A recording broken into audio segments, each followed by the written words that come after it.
The janitor's mop clattered to the marble floor the moment he heard the trap closing. Through the glass conference room wall, a young woman sat surrounded by predators in tailored suits, seconds away from signing her company into oblivion. Nobody understood the Mandarin threats hidden beneath polite smiles. Nobody heard the Russian coded inside formal greetings. Nobody except the exhausted single father who'd spent years surviving in languages the elite never bothered learning. He should have walked away, kept his head down, protected the fragile life he'd built for his daughter. But her voice cracked, and something inside Caleb Ward finally broke. If you're watching from anywhere in the world, drop your city in the comments below. I want to see how far this story travels. And if this opening hooked you, hit that like button and stick around until the end. Caleb Ward's knees hurt. Not the sharp kind of pain that made you stop working, the dull, persistent ache that reminded you exactly how long you'd been scrubbing other people's messes off expensive floors. 32 years old, and his body already felt 50. He pushed his cleaning cart past the 63rd floor reception desk, wheels squeaking against polished marble that probably cost more per square foot than his entire month's rent. The building directory listed the floor tenants in subtle gold lettering: Bennett Global Enterprises Executive Offices. Caleb had cleaned this floor 3 nights a week for 7 months and never once met anyone who worked here. The executives cleared out by 6. The janitors arrived at 8. 2 worlds occupying the same space, never touching. Tonight felt different, though. Lights still blazed inside the main conference room. Voices carried through the heavy glass walls. Not the usual post-meeting chatter, but something tense, urgent. Caleb's phone buzzed. Sophie's babysitter. "She's asking for you. Won't go to sleep." He typed back quickly. "Tell her I'll call in 10 minutes. Reading her the dragon story. His daughter, 6 years old. The only reason he survived each exhausting day.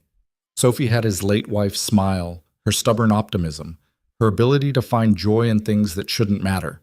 Dandelions growing through sidewalk cracks, pigeons fighting over breadcrumbs. The way rain sounded different on their apartment's fire escape depending on the season. Caleb tucked his phone away and grabbed the trash bin from his cart. The conference room would have to wait. He'd empty the side offices first, give whoever was in there time to finish their meeting and leave. The last thing he needed was complaints about janitors interrupting important business. But as he moved down the hallway, a woman's voice cut through the ambient hum of the building's ventilation system. "I don't understand. The terms we discussed yesterday were completely different." Young, strained, trying hard to sound confident and failing. Caleb told himself to keep walking. Not your problem, not your world. He made it 3 steps before he heard the response. Smooth, patronizing, spoken in lightly accented English that probably charmed investors at every cocktail party. "Ms. Bennett, perhaps you misunderstood the original proposal. Translation issues happen frequently in international negotiations. This is why we have legal teams."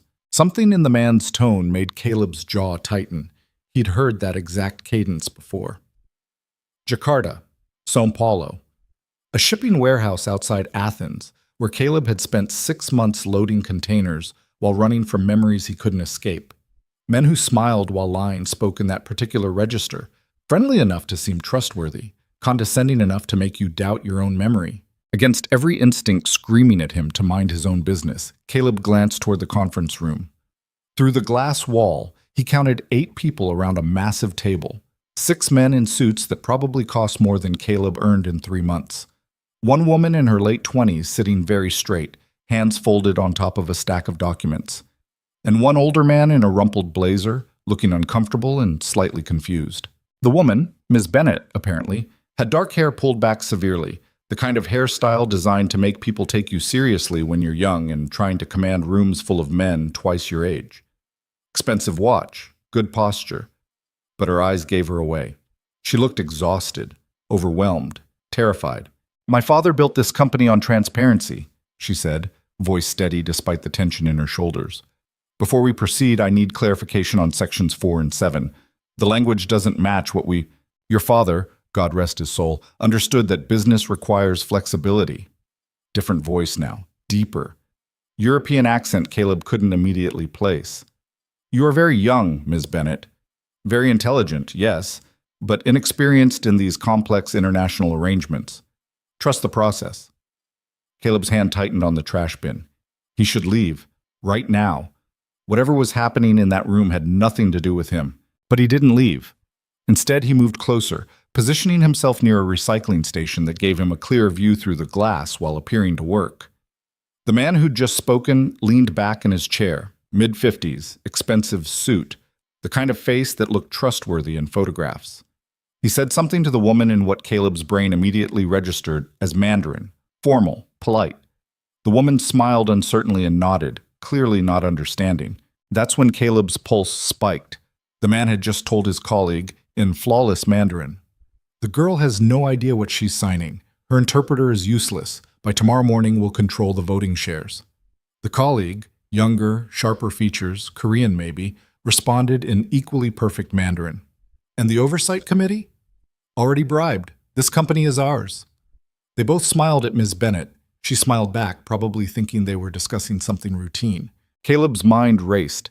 He'd picked up Mandarin during 8 months working at a manufacturing plant in Shenzhen, back when he'd been running from grief so overwhelming he'd have taken any job that put an ocean between him and his memories.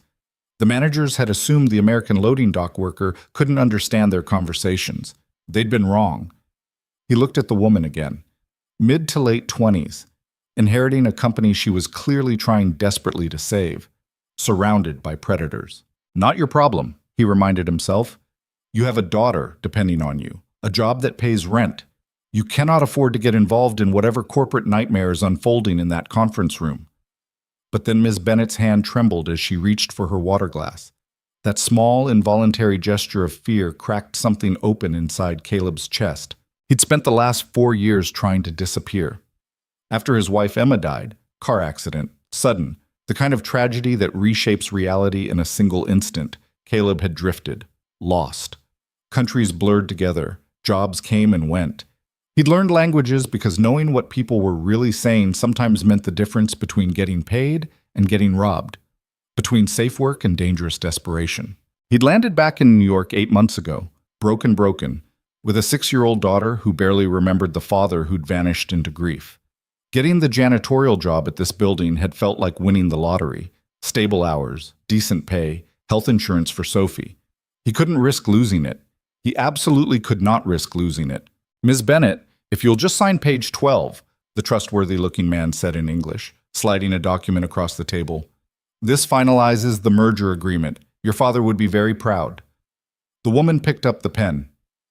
Caleb watched her hand hover over the signature line.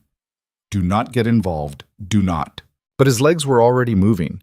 His hand was already pushing the conference room door open. And his voice, unused to addressing people who weren't 6 years old or telling him which floors needed attention, sounded strange in his own ears. "Excuse me, sorry to interrupt." 8 heads turned. 8 pairs of eyes registered the janitor standing in the doorway, still wearing his work gloves, ID badge dangling from a lanyard against his faded blue uniform. The trustworthy-looking man's expression shifted through confusion, irritation, and landed on cold dismissal. "The meeting is private. Please leave." Caleb's heart hammered. His mouth went dry. But he looked at the woman, Ms. Bennett, and saw Emma in her face. Not physically. Emma had been blonde, freckled, laughed too loud at terrible jokes. But that look, that moment of drowning while everyone around you pretended the water was fine. "You're about to sign a document you don't understand," Caleb said quietly. "The merger agreement isn't what they told you it is." Silence dropped over the room like a physical weight. "Security." The man didn't raise his voice. Didn't have to. Authority oozed from every syllable. "Remove this man immediately." But Miss Bennett held up one hand. Her eyes locked onto Caleb's face, searching for something. "Wait, what do you mean?" "I mean, these gentlemen have been discussing in Mandarin how they're going to take control of your company the moment you sign that contract. The interpreter they provided," Caleb gestured toward the uncomfortable man in the rumpled blazer, "either doesn't understand business Mandarin or is deliberately mistranslating." The room erupted. "This is absurd. How dare you?" "Miss Bennett, this man is clearly—" But the woman raised her voice, cutting through the chaos. "What exactly did they say?" Caleb's brain screamed at him to walk out right now, before security arrived, before this got worse. But something in her face, the desperate hope fighting against practiced skepticism, pushed him forward. The gentleman to your left told his colleague that you have no idea what you're signing, that your interpreter is useless, that by tomorrow morning they'll control the voting shares. His colleague asked about the oversight committee. He said they'd already bribed them. Caleb paused. He said, and I'm translating directly, this company is ours. The trustworthy-looking man stood slowly. His smile never wavered, but something dangerous flickered behind his eyes. Ms. Bennett, this is clearly a disturbed individual who has wandered. Repeat what you just said, she interrupted, looking at Caleb. In Mandarin, exactly as you heard it. Caleb's Mandarin was rough, accented, picked up from factory workers and dock supervisors, not textbooks. But he repeated the conversation word for word, matching the tones as closely as his memory allowed. The color drained from the trustworthy-looking man's face. The woman's eyes went wide. She looked at her interpreter, who'd gone very pale and very still. Then back to Caleb. Who are you? Nobody. The word came out hoarse. I clean the offices. I heard them talking and I thought. He stopped. What had he thought? That he could walk into a room full of billionaires and executives and change anything, that his intervention would matter? What's your name? Caleb Ward. Mr. Ward, do you speak any other languages? Some, enough to get by. How many is some? He hesitated. This was already surreal. Might as well finish burying himself. 8. Maybe 9 if you count Portuguese and Brazilian Portuguese separately. Her eyebrows rose. You speak 8 languages and you work as a janitor? The question stung more than it should have. Caleb's jaw tightened. I have a daughter to feed. This job has health insurance. For a long moment, Ms. Bennett just looked at him. Then she turned to the men around the table and her voice went cold in a way that made Caleb reassess his initial read of her as overwhelmed and inexperienced. Gentlemen, this meeting is over. I'll be conducting an independent audit of the merger documents before proceeding. You'll hear from my attorneys. Ms. Bennett, please be reasonable. Get out! Not loud, but absolute. All of you, now. They left, their outrage barely contained, shooting venomous looks at Caleb as they filed past him. The interpreter scurried out last, refusing to make eye contact with anyone. Then it was just Caleb and the young woman in the enormous conference room, separated by a table that probably cost more than his car. She sank back into her chair and covered her face with both hands. Her shoulders shook. Caleb stood frozen, unsure whether she was crying or laughing or having some kind of breakdown. He should leave. Right now. Before security showed up. Before he got fired for... Thank you. Her voice was muffled behind her palms. She lowered her hands and he saw tears streaming down her face. But she was smiling. Oh my God. Thank you. I should go. I'm sorry for barging in. Do you have any idea what you just did? She stood, wiping her eyes, makeup smudging slightly. The contract would have transferred 60% of my company's voting shares to a shell corporation in the Cayman Islands. I'd have been CEO in name only. They'd have gutted everything my father built and sold it off piece by piece. Caleb's phone buzzed again. Sophie's babysitter. He'd forgotten to call. I really need to go, he said. My daughter. Please, just give me a minute. Ms. Bennett pulled out her own phone, typed something quickly. What floor do you normally clean? 63rd. Here. And 58 on Tuesdays and Thursdays. What time do you usually finish? Midnight. She nodded, still typing. I'm Aria Bennett. I inherited this company 6 months ago when my father had a stroke. I've been drowning ever since. Everyone tells me I'm too young, too inexperienced, too emotional. Maybe they're right. But I know when someone's trying to screw me over, even if I can't always prove it. I'm sorry about your father. Me too. She looked up from her phone. I want to hire you. Caleb blinked. I already work here for the janitorial company. I can't, not as a janitor, as an advisor, consultant, whatever title makes sense. I have 3 major international negotiations scheduled in the next 2 months, and apparently my entire advisory team has been lying to me. I need someone who can actually tell me what people are saying. Ms. Bennett, Aria, please. Aria, Caleb corrected, feeling strange using her first name. I appreciate the offer, but I'm not qualified for that kind of work. I don't have a degree. I've never worked in business. I've traveled a lot, picked up languages because I needed them. That's not the same as being a professional translator. You just saved my company. That makes you more qualified than anyone currently on my payroll. I have a daughter, Caleb said again, more firmly. She's 6. I can't take a job that might disappear in a week when you realize I have no idea what I'm doing. I need stability, health insurance, a paycheck I can count on. Arya studied him for a moment. What if I guaranteed your current salary plus 50%, maintained your health insurance, and offered a 6-month contract minimum? If it doesn't work out, I'll provide a severance package that covers 3 months. You'd have time to find another position. The numbers made Caleb's head spin. 50% more than he currently made would mean catching up on bills, fixing the leak in Sophie's bedroom ceiling, maybe even getting her the tutoring her teacher had suggested, but he couldn't afford. It would also mean stepping into a world where he didn't belong, where one mistake could destroy the fragile stability he'd fought so hard to build. I need to think about it, he said. Fair. Arya pulled a business card from her bag and handed it to him. Heavy cardstock, embossed lettering. My direct line. Call me tomorrow? Caleb took the card, feeling the weight of it in his palm. I will. He turned to leave, then paused. Those men, they'll try again. Different approach, same goal. I know. Arya's smile was grim. But now I know what to listen for.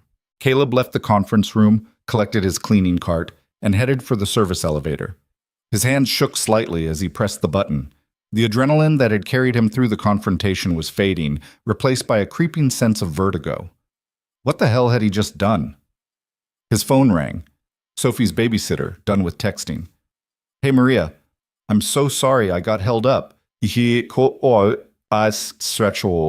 Sophie's fine, Caleb. She finally fell asleep about 20 minutes ago, but she's worried about you. She said you sounded tired this morning. Guilt stabbed through his chest. I'll make it up to her tomorrow. We'll do something fun. You say that every week.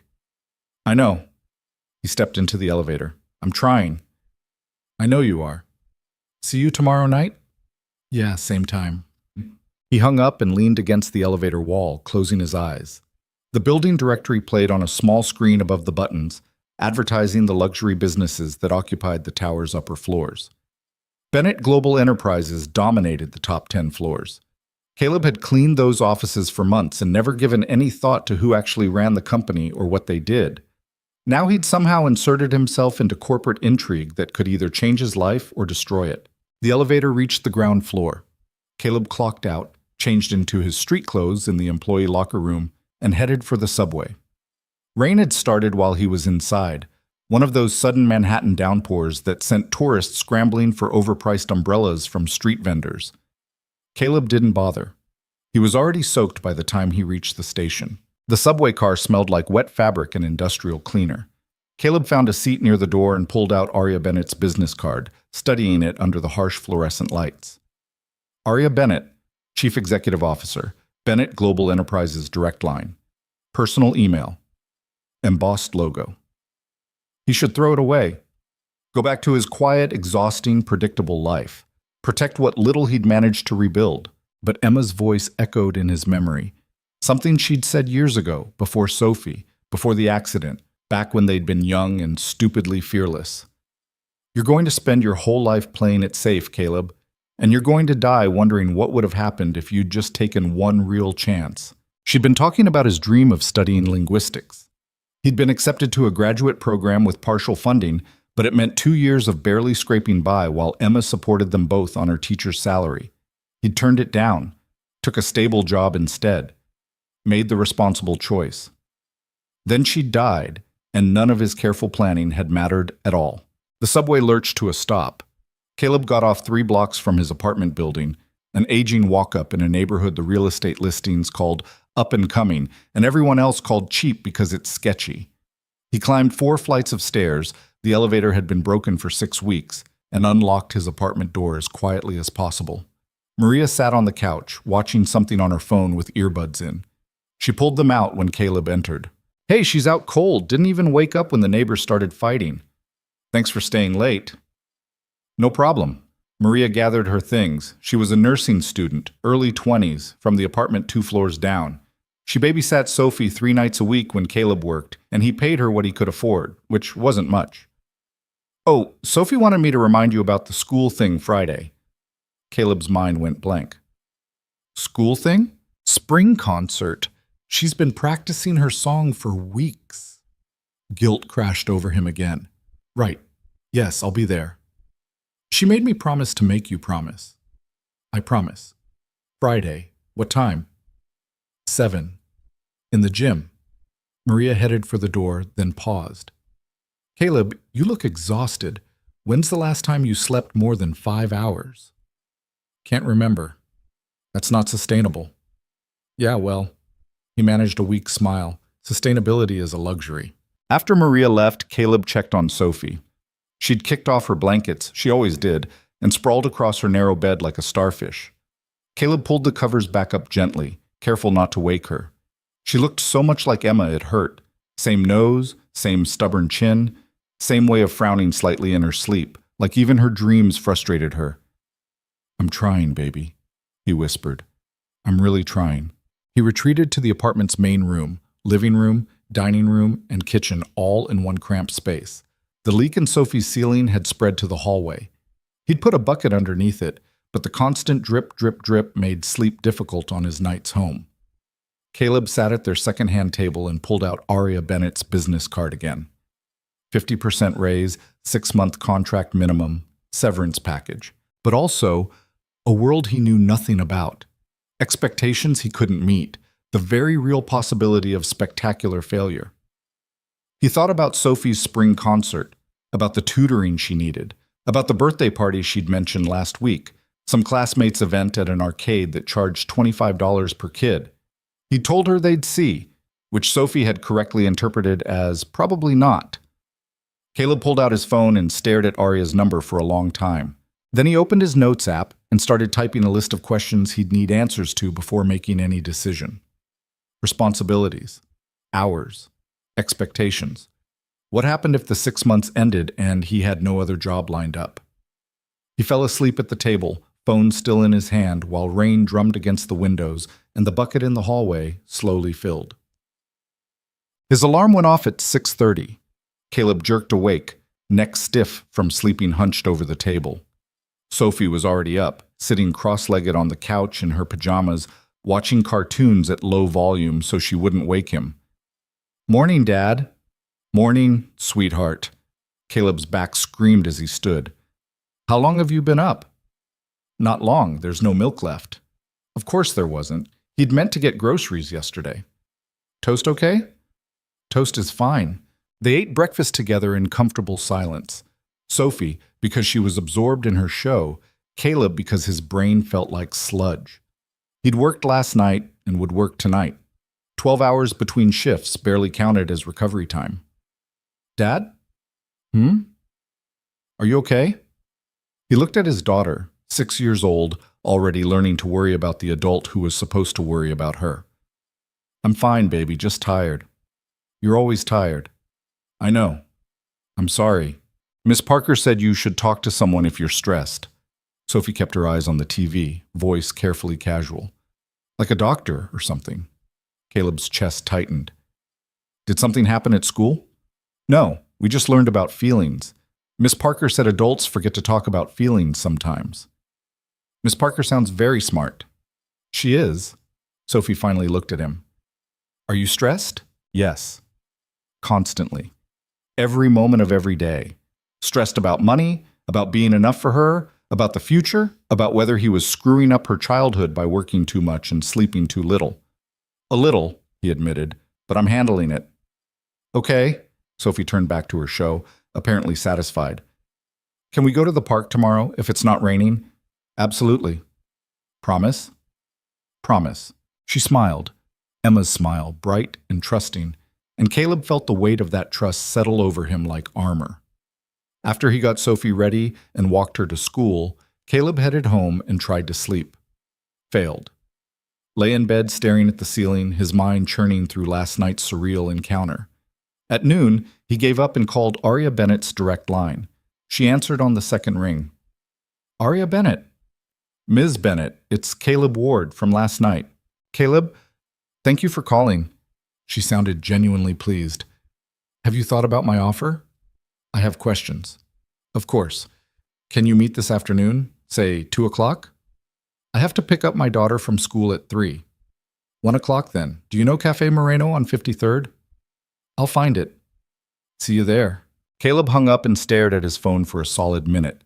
Then he got dressed in the only button-down shirt he owned that didn't have stains, checked his reflection in the bathroom mirror, and decided he looked exactly like what he was, a janitor pretending to be someone else. But he went anyway.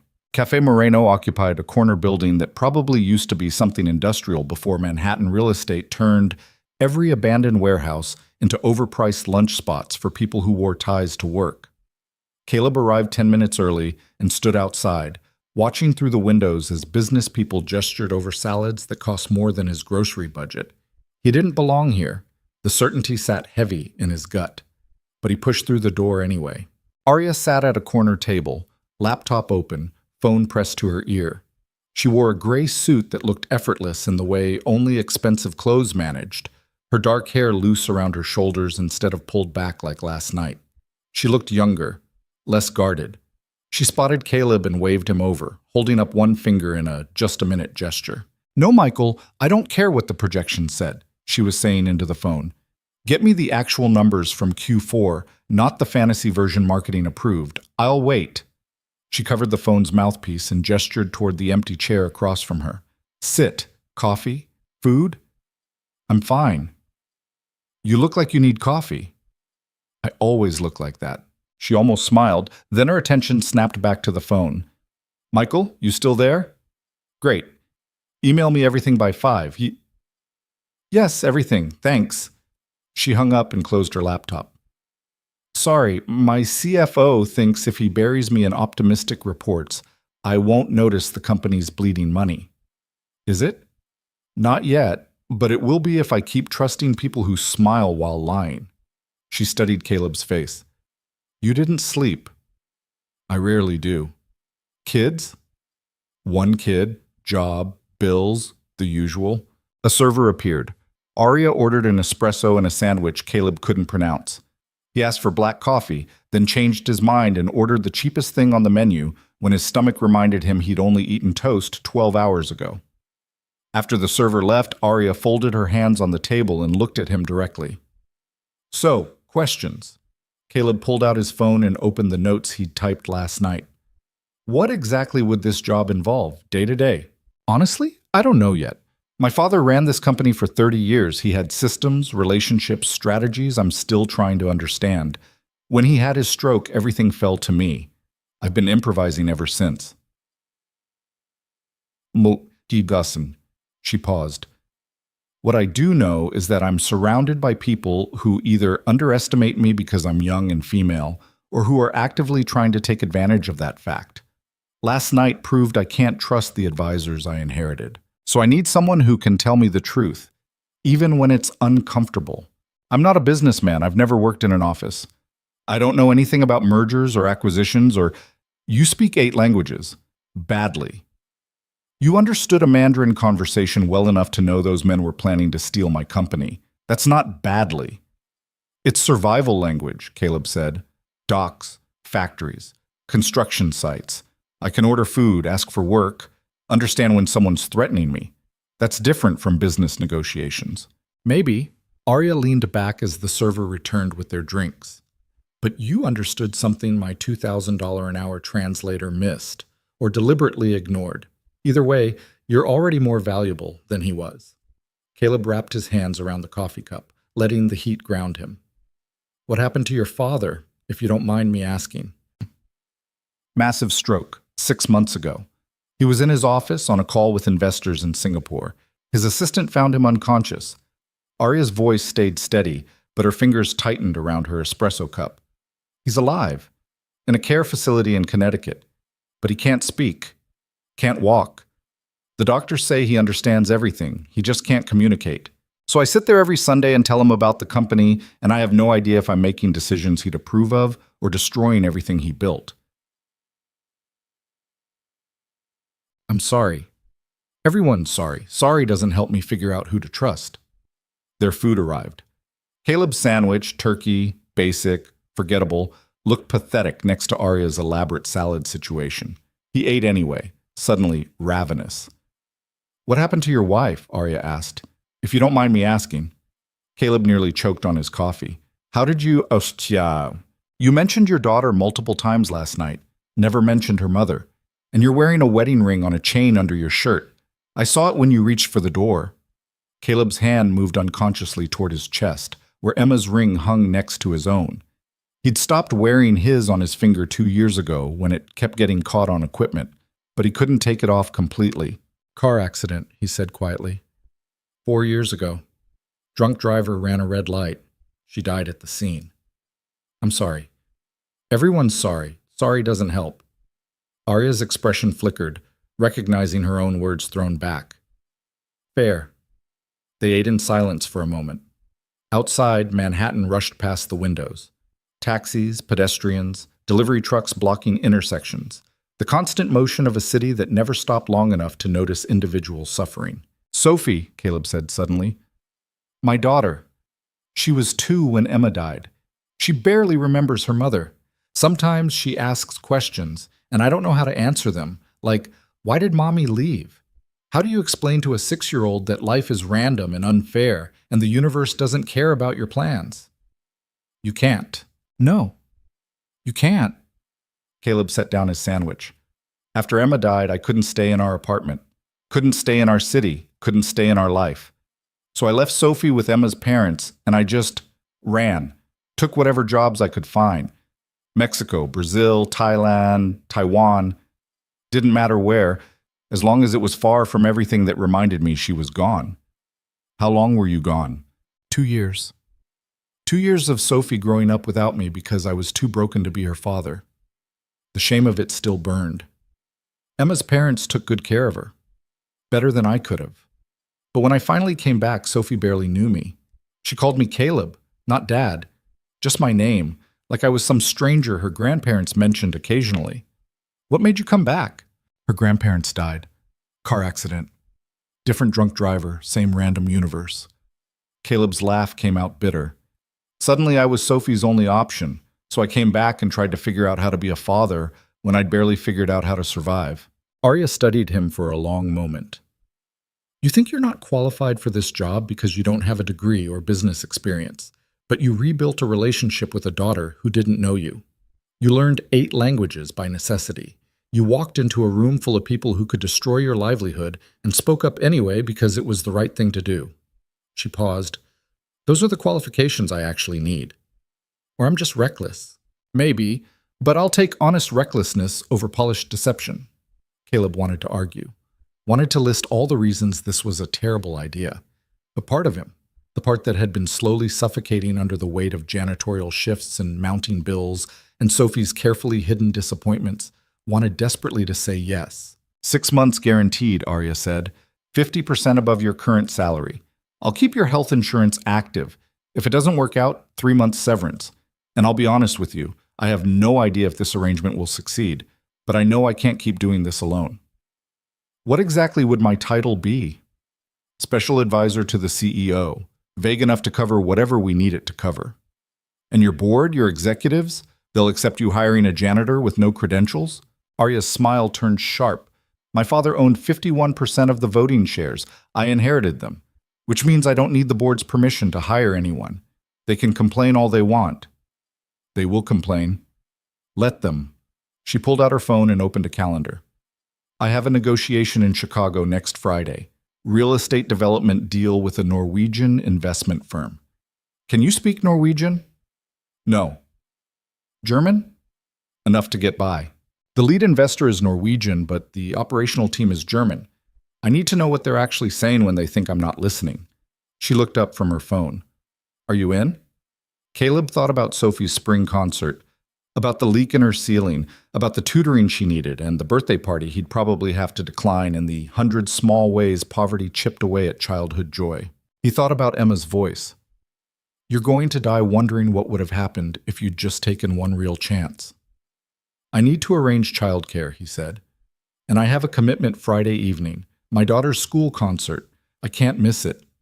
We'll fly back Thursday night. You'll have all day Friday. And I want it in writing, the salary, the contract terms, the severance clause. I'll have legal draw up the paperwork today. You can review it before signing. Caleb took a breath, let it out slowly. Then yes, I'm in.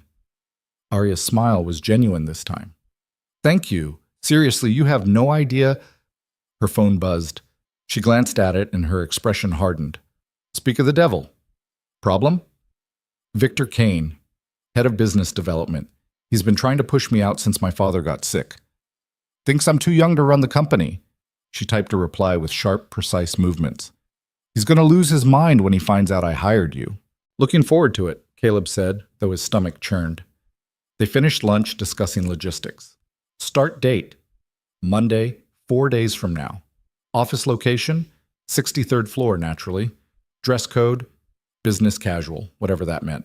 Arya promised to have an assistant help him get appropriate clothes, which felt both helpful and humiliating. One more thing, Arya said as they stood to leave. Chicago next week. It's a 3-day trip. Can your daughter stay with someone? Her babysitter might be able to. I'll ask. If there's any issue, let me know. We can figure something out. They walked out together into the October afternoon. The temperature had dropped overnight, the sky that particular shade of gray that promised rain but never delivered. Caleb checked his phone. 2:30. He had 30 minutes before school pickup. I'll send you the contract by tonight, Arya said. Read it carefully. If anything bothers you, speak up. I will. And Caleb? She paused. Thank you. For last night, for this. For taking a chance on something that probably seems insane. Probably is insane, he corrected. Well, we'll figure it out together. She headed toward a sleek black car waiting at the curb, driver included apparently, while Caleb walked toward the subway. Different worlds, different lives, but somehow converging. He picked up Sophie from school and took her to the park like he'd promised, pushing her on the swings while she shrieked with delight. Later at home, he made spaghetti for dinner and helped her practice her concert song, something about rainbows and friendship that she belted out with impressive volume and questionable pitch.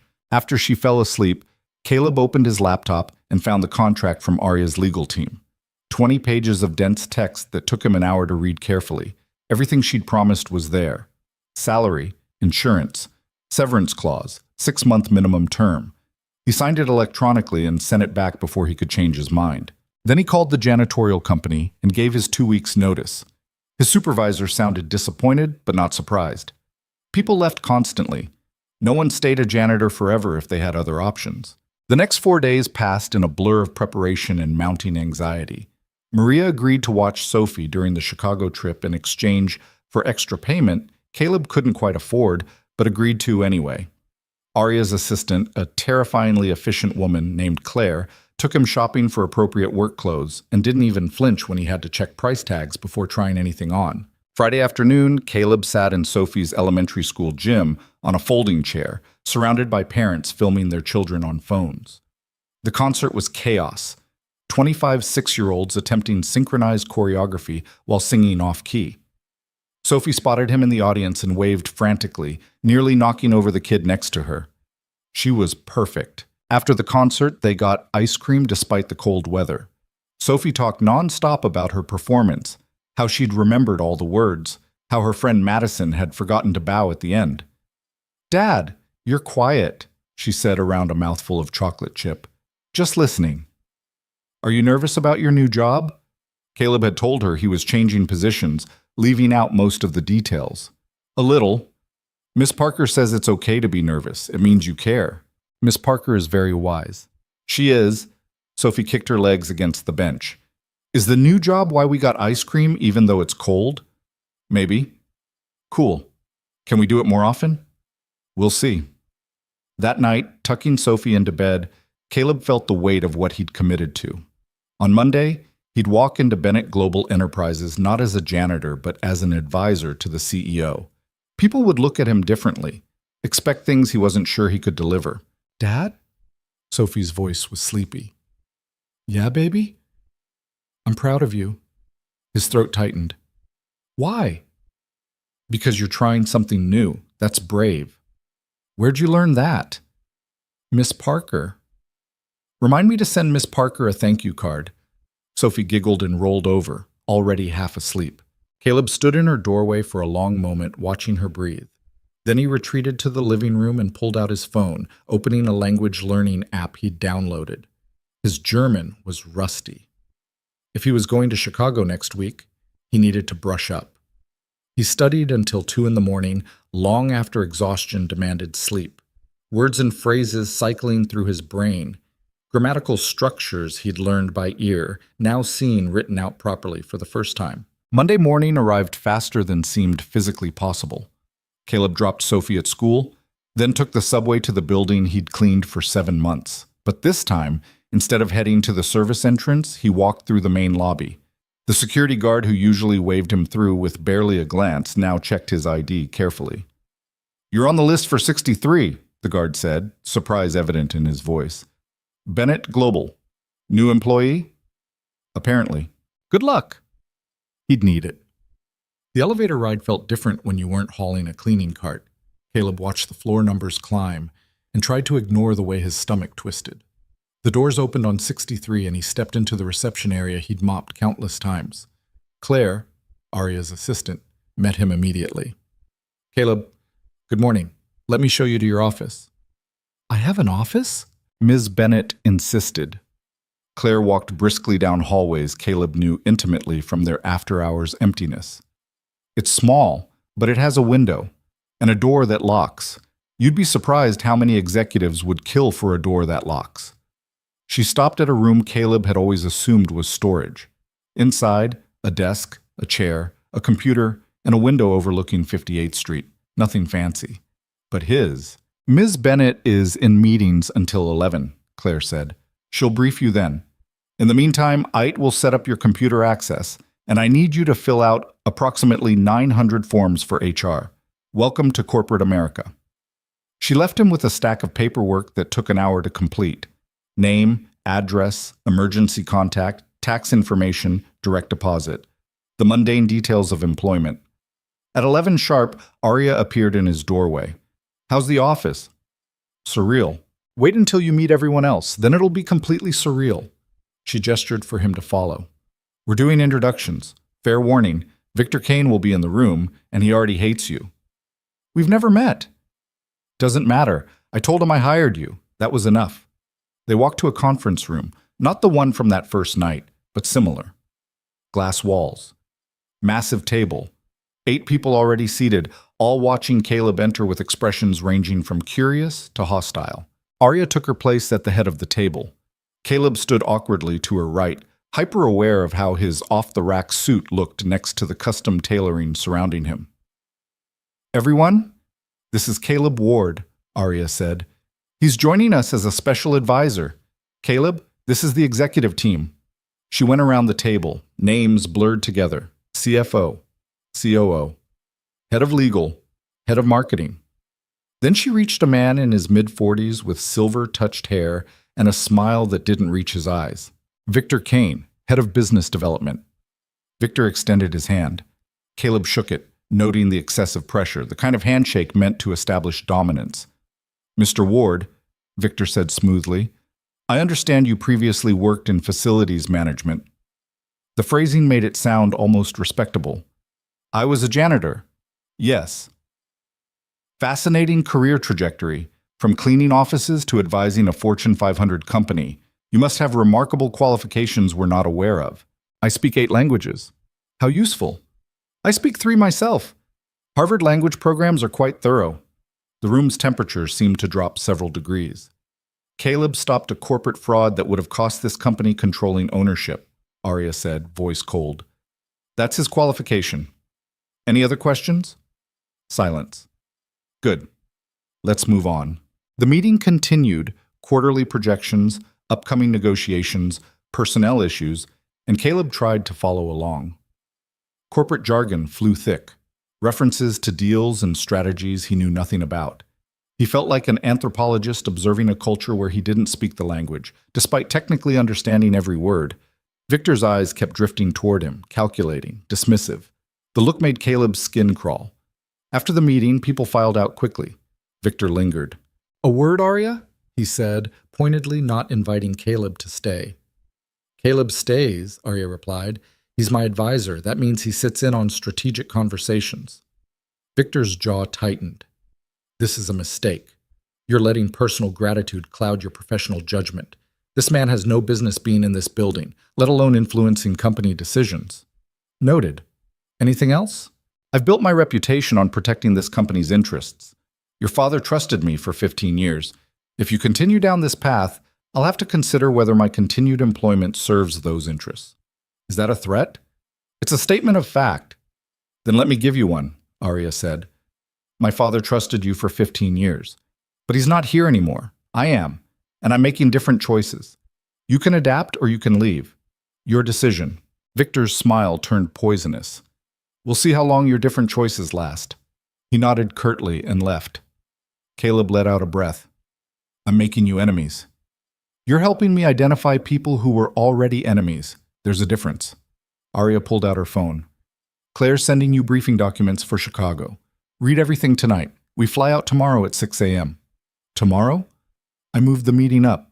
The Norwegians are getting impatient. She paused. Problem? I need to arrange Sophie's care earlier than planned. Can your babysitter adjust?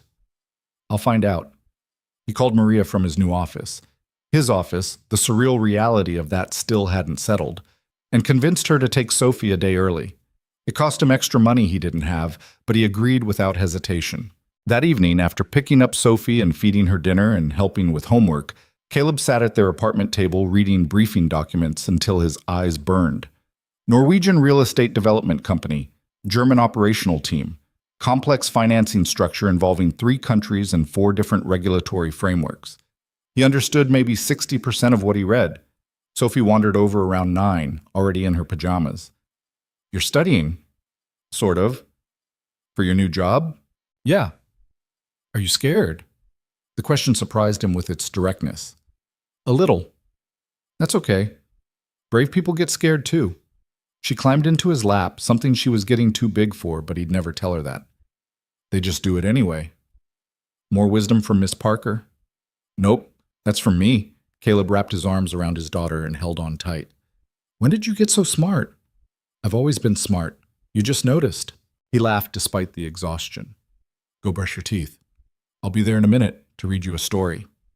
After Sophie fell asleep, Caleb packed for Chicago. 3 days. Business clothes that still felt like costumes. The anxiety that had been building all day crystallized into something close to panic. What the hell was he doing? He had no experience, no training, no business sitting in negotiations involving millions of dollars. One mistake could destroy not just this opportunity, but potentially Arya's company. His phone buzzed. Text from Arya. Stop panicking. I can feel it from here. How do you know I'm panicking? Because I'm panicking too. See you at 6. Somehow that helped. Caleb set his alarm for 4:30 and tried to sleep. Failed. Lay awake listening to Sophie's quiet breathing from the next room, the drip from the hallway bucket, the sirens that punctuated Manhattan nights with mechanical regularity. He thought about Emma, about the linguistics program he'd turned down, about all the careful choices that had led to safe, predictable unhappiness. This was different, reckless, terrifying. But maybe Miss Parker and Sophie were right. Maybe brave people did things scared. His alarm went off. Caleb dragged himself out of bed and got ready in the dark. Maria arrived at 5:15, sleepy but reliable. Sophie barely woke when Caleb kissed her goodbye. Love you, baby, he whispered. Love you too, she mumbled, already drifting back to sleep. Caleb grabbed his bag and headed into the pre-dawn darkness. The car Arya sent picked him up at 5:30.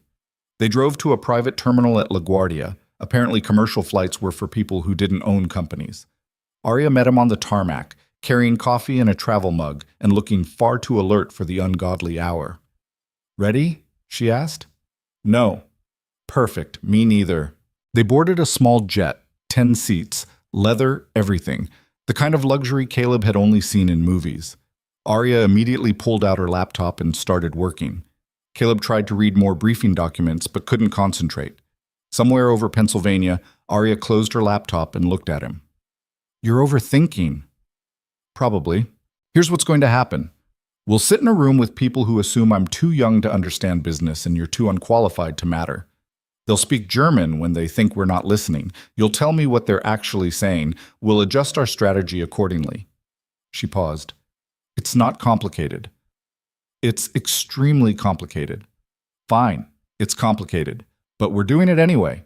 They landed in Chicago just after 8 local time. Another car waiting. Another smooth transition from plane to vehicle to hotel.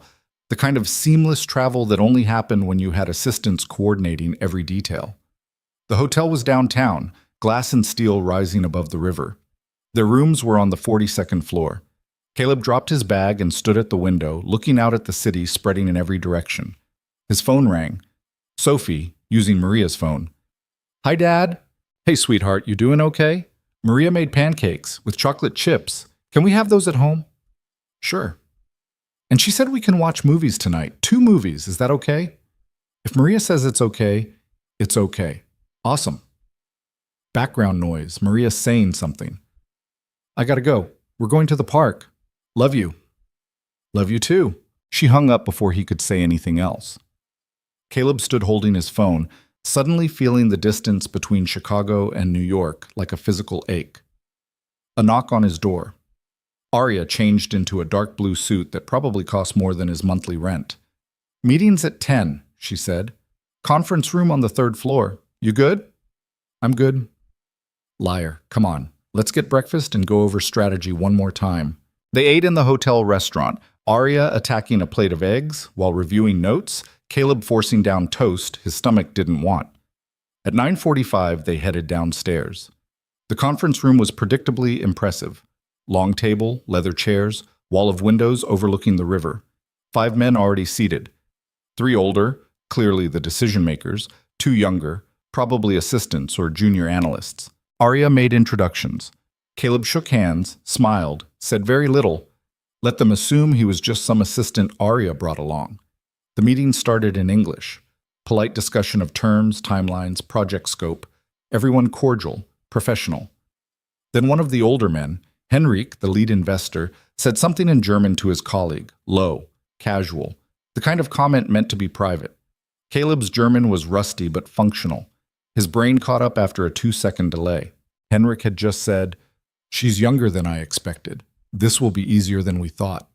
His colleague responded, "The numbers she proposed are laughable. We'll counter at 60% and she'll accept rather than lose the deal." Caleb kept his expression neutral. Under the table, he pulled out his phone and typed quickly, then slid it toward Arya. She glanced down, read his message. Her expression didn't change, but something shifted in her posture. The meeting continued. Henrik presented their counteroffer. Exactly 60% of what Arya had proposed, just like his colleague had predicted. Arya smiled. "That's an interesting number. Unfortunately, it doesn't work for our structure. I'm prepared to negotiate, but not from that baseline." Henrik's smile faltered slightly. "Ms. Bennett, perhaps you don't understand the current market. I understand perfectly, which is why I know you can do better than 60%. She leaned forward.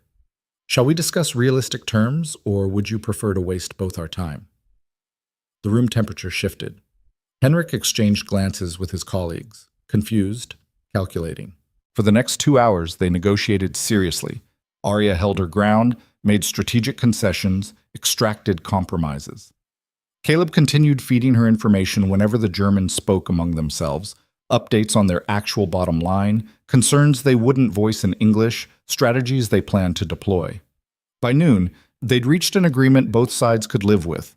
Significantly better than Henrik's opening offer. Papers were signed, hands were shaken. As they filed out, Henrik pulled Arya aside. "You negotiate more aggressively than your father did." "Thank you." "I'm not sure it was a compliment." "I'm not sure I care." Back in the elevator, alone, Arya finally let herself smile. "We did it." "You did it. I just translated. You gave me the information I needed to know where they'd actually compromise. That's not just anything." The elevator doors opened on their floor. "Dinner tonight? Celebration?" "Sure." "Great. I know a place. 8 o'clock. Wear something nice." Caleb went back to his room and called Sophie. Told her about Chicago, about the tall buildings, about the river. She told him about the park, about the movies she'd watched, about how Maria let her stay up past bedtime. "When are you coming home?" Sophie asked. 2 more days. That's forever." "I know, but it'll go fast." After they hung up, Caleb lay on the hotel bed and stared at the ceiling. They'd succeeded. The negotiation had worked. Arya had been right to trust him. But this was just one meeting, one deal. The easy part. The hard part would be proving he belonged in this world when everyone, including himself, knew he didn't. The restaurant Arya chose occupied the top floor of a building overlooking Lake Michigan. Floor-to-ceiling windows, dim lighting, the kind of place where the host greeted you by name and the menu didn't list prices. Caleb felt immediately out of place despite the sport coat he'd bought specifically for occasions like this. Arya was already seated when he arrived, wearing a black dress that managed to be both elegant and understated. She waved him over. "You look uncomfortable," she said as he sat down. "I am uncomfortable." "The restaurant or the situation?" "Both," she smiled. "At least you're honest." "Wine?" "I don't really drink." "Me neither, actually, but everyone expects it at these places." She closed the wine list without looking at it. "Water's fine." They ordered, Caleb picking something at random, Arya clearly familiar with the menu, and settled into the kind of silence that felt less awkward than it should have. "You did well today," Arya said finally. "Henrik's used to intimidating people. You didn't even blink." "I spent 2 years working jobs where looking scared got you fired or worse. You learned to keep your face neutral." "Where exactly did you work? You've mentioned factories, docks, construction, but never specifics." Caleb took a drink of water, buying time. He didn't talk about those years. Not to anyone. Not even to Sophie, though someday he'd have to explain why Daddy disappeared for so long. "São Paulo first," he said quietly, loading trucks at a distribution warehouse. 12-hour shifts, cash under the table, sleeping in a room with 8 other guys. Then Jakarta. Construction crew building luxury condos for people who'd never speak to workers like us. Thailand after that. Restaurant kitchen, Taiwan. Shipping containers. He paused. "Everywhere I went, I learned just enough of the language to survive, to understand when supervisors were lying about pay, when coworkers were planning to rob you, when to keep your head down, and when to push back." Why those places specifically? Because they were far away. Because nobody knew me. Because I could disappear into the work and not think about... He stopped. "It doesn't matter now." "It does if it's still affecting you. Everything affects everything. Doesn't mean it's worth discussing." The food arrived, rescuing him from further interrogation. They ate in silence for a while. The restaurant hummed with quiet conversation, the clink of expensive silverware on expensive plates. "My father had a stroke during a video call," Arya said suddenly. "I was in the room. We were arguing about something stupid, marketing strategy, I think. He got frustrated with me, like he always did when I questioned his decisions. Then his face went slack, just stopped working. He tried to say something and couldn't, tried to stand and fell. I called 911, but I knew. Even before the paramedics arrived, I knew nothing would be the same." Caleb set down his fork. "I'm sorry." "He was impossible, demanding, never thought I was ready to lead anything. Groomed my brother for the position until my brother decided he'd rather be a photographer in Portland than a corporate executive." She laughed without humor. "So I became the default option. The disappointment daughter who got the company because nobody else wanted it." "You're not a disappointment. You don't know that. You saved your company from a hostile takeover. You negotiated a complex deal with experienced investors and won. That's not disappointment. That's competence. Or luck. Maybe you're just good at your job and I'm riding your coattails." "That's not what happened today." Arya looked at him across the table. "How do you do that?" "Do what?" "Say things like you actually mean them, like you're not just being polite or strategic." "Because I do mean them. Life's too short for bullshit. See? That. Nobody talks like that in my world. Everything is calculated. Every conversation has an agenda. Maybe you're in the wrong world. Maybe I am." She pushed food around her plate. "Can I ask you something personal?" "You can ask, can't promise I'll answer." "Why did you come back? After 2 years away from Sophie, what changed?" Caleb's chest tightened. "Emma's parents died. Sophie had nobody else." "That's obligation. I'm asking what made you actually come back and try. Because a lot of people would have just sent money, found someone else to raise her. You didn't." He was quiet for a long moment. Outside the windows, Chicago glittered against the darkness. Millions of lives playing out in those lit windows. millions of private struggles nobody else would ever know about. I got a call from the social worker handling her case, Caleb said finally. She told me Sophie was being placed in foster care temporarily while they searched for permanent arrangements. And I thought, fine, good. Sophie deserves stability, deserves better than a father who can't even look at her without falling apart. He stopped, swallowed hard.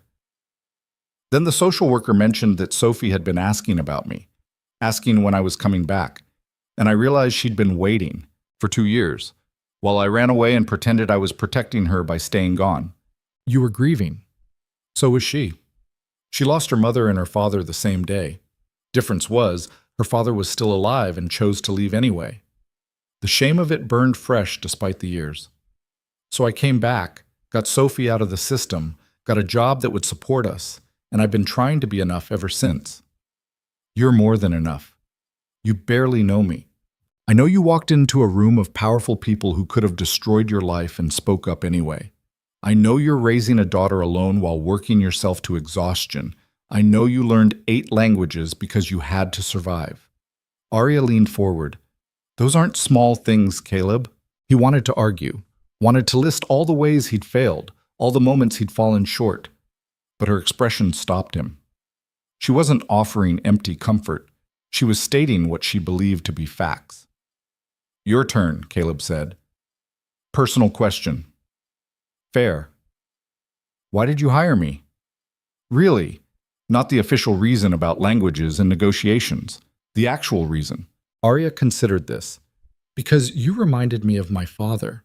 Not his personality.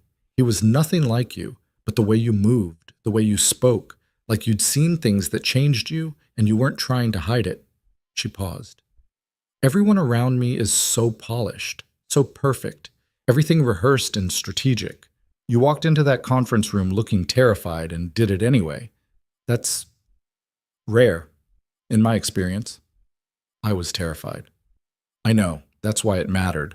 They finished dinner and Arya insisted on walking back to the hotel despite the cold. The Chicago wind cut through Caleb's jacket, but Arya seemed unbothered, hands tucked into her coat pockets.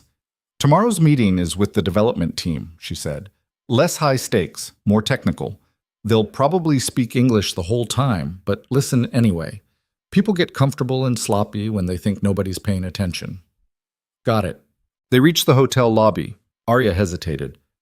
Thank you for tonight, for talking. I don't really have people I can just talk to anymore. Everyone wants something, or they're judging me, or they're waiting for me to fail. I'm not waiting for you to fail. I know. She smiled. That's why I can talk to you. Good night, Caleb.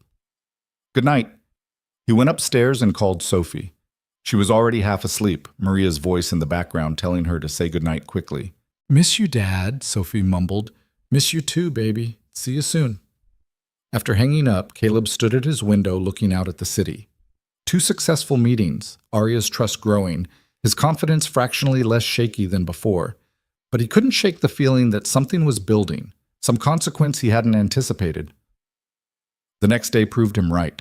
The morning meeting went smoothly. Technical discussion, minimal tension. Caleb caught a few side comments in German, but nothing significant. They finished by noon and headed back to New York on the same private jet. Arya worked during the flight. Caleb tried to sleep, failed, settled for reading news on his phone. An email notification popped up from an address he didn't recognize. Subject line. You should know what people are saying. He almost deleted it, probably spam. But curiosity won. The email contained a link to an internal company message board. Someone had started a thread titled, New Advisor Raises Questions. Caleb clicked. The thread was brutal. Anonymous posts from Bennett Global employees speculating about his hiring, his qualifications, his relationship with Arya. Some posts merely questioned the decision. Others got vicious. She hired a janitor to advise her on multi-million-dollar deals. Either she's lost her mind, or there's something else going on. Plot twist. They're sleeping together and she's too embarrassed to admit she makes terrible personal decisions. My cousin works on 63. Says this guy literally mopped floors 2 weeks ago. Now he's traveling with the CEO? Come on. Bennett's father is probably spinning in his grave. Oh wait, he's not dead. just trapped in a body that can't stop his daughter from destroying his legacy. Caleb's stomach turned. He looked up at Arya, absorbed in her laptop, unaware of the poison spreading through her company's internal networks. He should tell her. But what would that accomplish except make her feel worse? The plane landed. They took separate cars from the airport, Arya back to the office, Caleb to pick up Sophie from Maria's apartment. His daughter launched herself at him the moment he walked in, wrapping her arms around his waist. "You were gone forever." 3 days. That's forever in kid time. Maria smiled from the doorway. She was great. No problems. Caleb paid her, thanked her profusely, and took Sophie home. She talked nonstop about the movies they'd watched, the park they'd visited, the new game Maria had taught her. Normal 6-year-old chaos that felt grounding after 3 days in corporate unreality. That evening, after Sophie went to bed, Caleb pulled out his laptop and read through more of the message board thread. It had grown. Hundreds of posts now. Most critical. Some defending him, or more accurately, defending Arya's right to hire whoever she wanted. One post stopped him cold. "I did some digging. Caleb Ward. Disappeared for 2 years after his wife died. Left his kid with grandparents. Bounced around foreign countries doing who knows what. No college degree. No professional experience. And now he's suddenly qualified to advise a Fortune 500 CEO? Either he's got something on her, or she's monumentally stupid. Neither option is good. They'd investigated him, found his history, twisted it into evidence of incompetence or worse. His phone rang. Arya. "Have you seen the message boards?" she asked without preamble. "Yeah." "I'm shutting down the thread. Claire's already working on it." "That won't stop people from talking." "No, but it'll stop them from doing it on company infrastructure." She sighed. "I'm sorry. I should have anticipated this." "It's fine. It's not fine. They're attacking you because they can't attack me directly. I can handle it." "You shouldn't have to." Caleb looked at the laptop screen, at the comments dissecting his life, his choices, his worth. "Arya, if this becomes a problem, if it hurts the company or your credibility, I'll step aside. No hard feelings." "Absolutely not. I'm serious. I'm not worth—" "Stop. Don't finish that sentence." Her voice was sharp. "You're worth exactly what I'm paying you, which is less than you deserve considering what you've already done. People are talking because people always talk. It means nothing. It means I'm a liability. You're an asset they're threatened by. There's a difference." After they hung up, Caleb sat in the dark apartment listening to the familiar sounds. Dripping bucket. Street noise. Sophie's quiet breathing from the next room. He'd known this couldn't last. Known that eventually reality would intrude on whatever fragile arrangement he and Arya had built. People like him didn't get to advise CEOs, didn't get to travel on private jets and negotiate million-dollar deals. People like him cleaned floors and stayed invisible. But then he thought about Sophie asking when he'd be home, about Arya's smile when the Chicago deal closed, about the first time in 4 years he'd felt like something other than just a body going through motions. Maybe he didn't belong in Arya's world, but maybe that didn't matter as much as he thought. The next morning, walking into Bennett Global, Caleb felt the shift immediately. People stared, whispered. A group of executives stopped talking when he passed them in the hallway. Claire met him at his office door. "Ms. Bennett wants to see you. Conference room B." He found Arya already there, along with Victor Kane and 2 people Caleb vaguely recognized from the executive team. "Caleb, sit," Arya said. Her tone was professional, cold almost. He sat. Victor smiled, not friendly. "Mr. Ward, thank you for joining us. We're addressing some concerns raised by employees regarding your position." "What concerns?" "Your qualifications, your background, the optics of your hiring."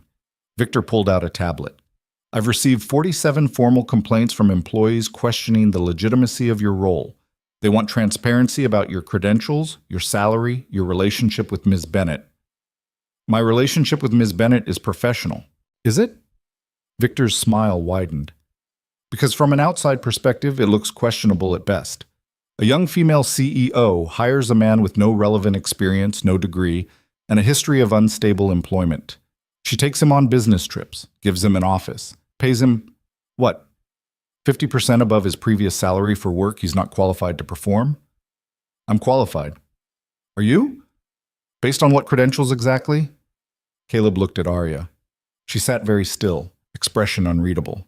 I speak 8 languages, Caleb said. I've worked in international environments where understanding cultural context and hidden meanings was the difference between success and failure.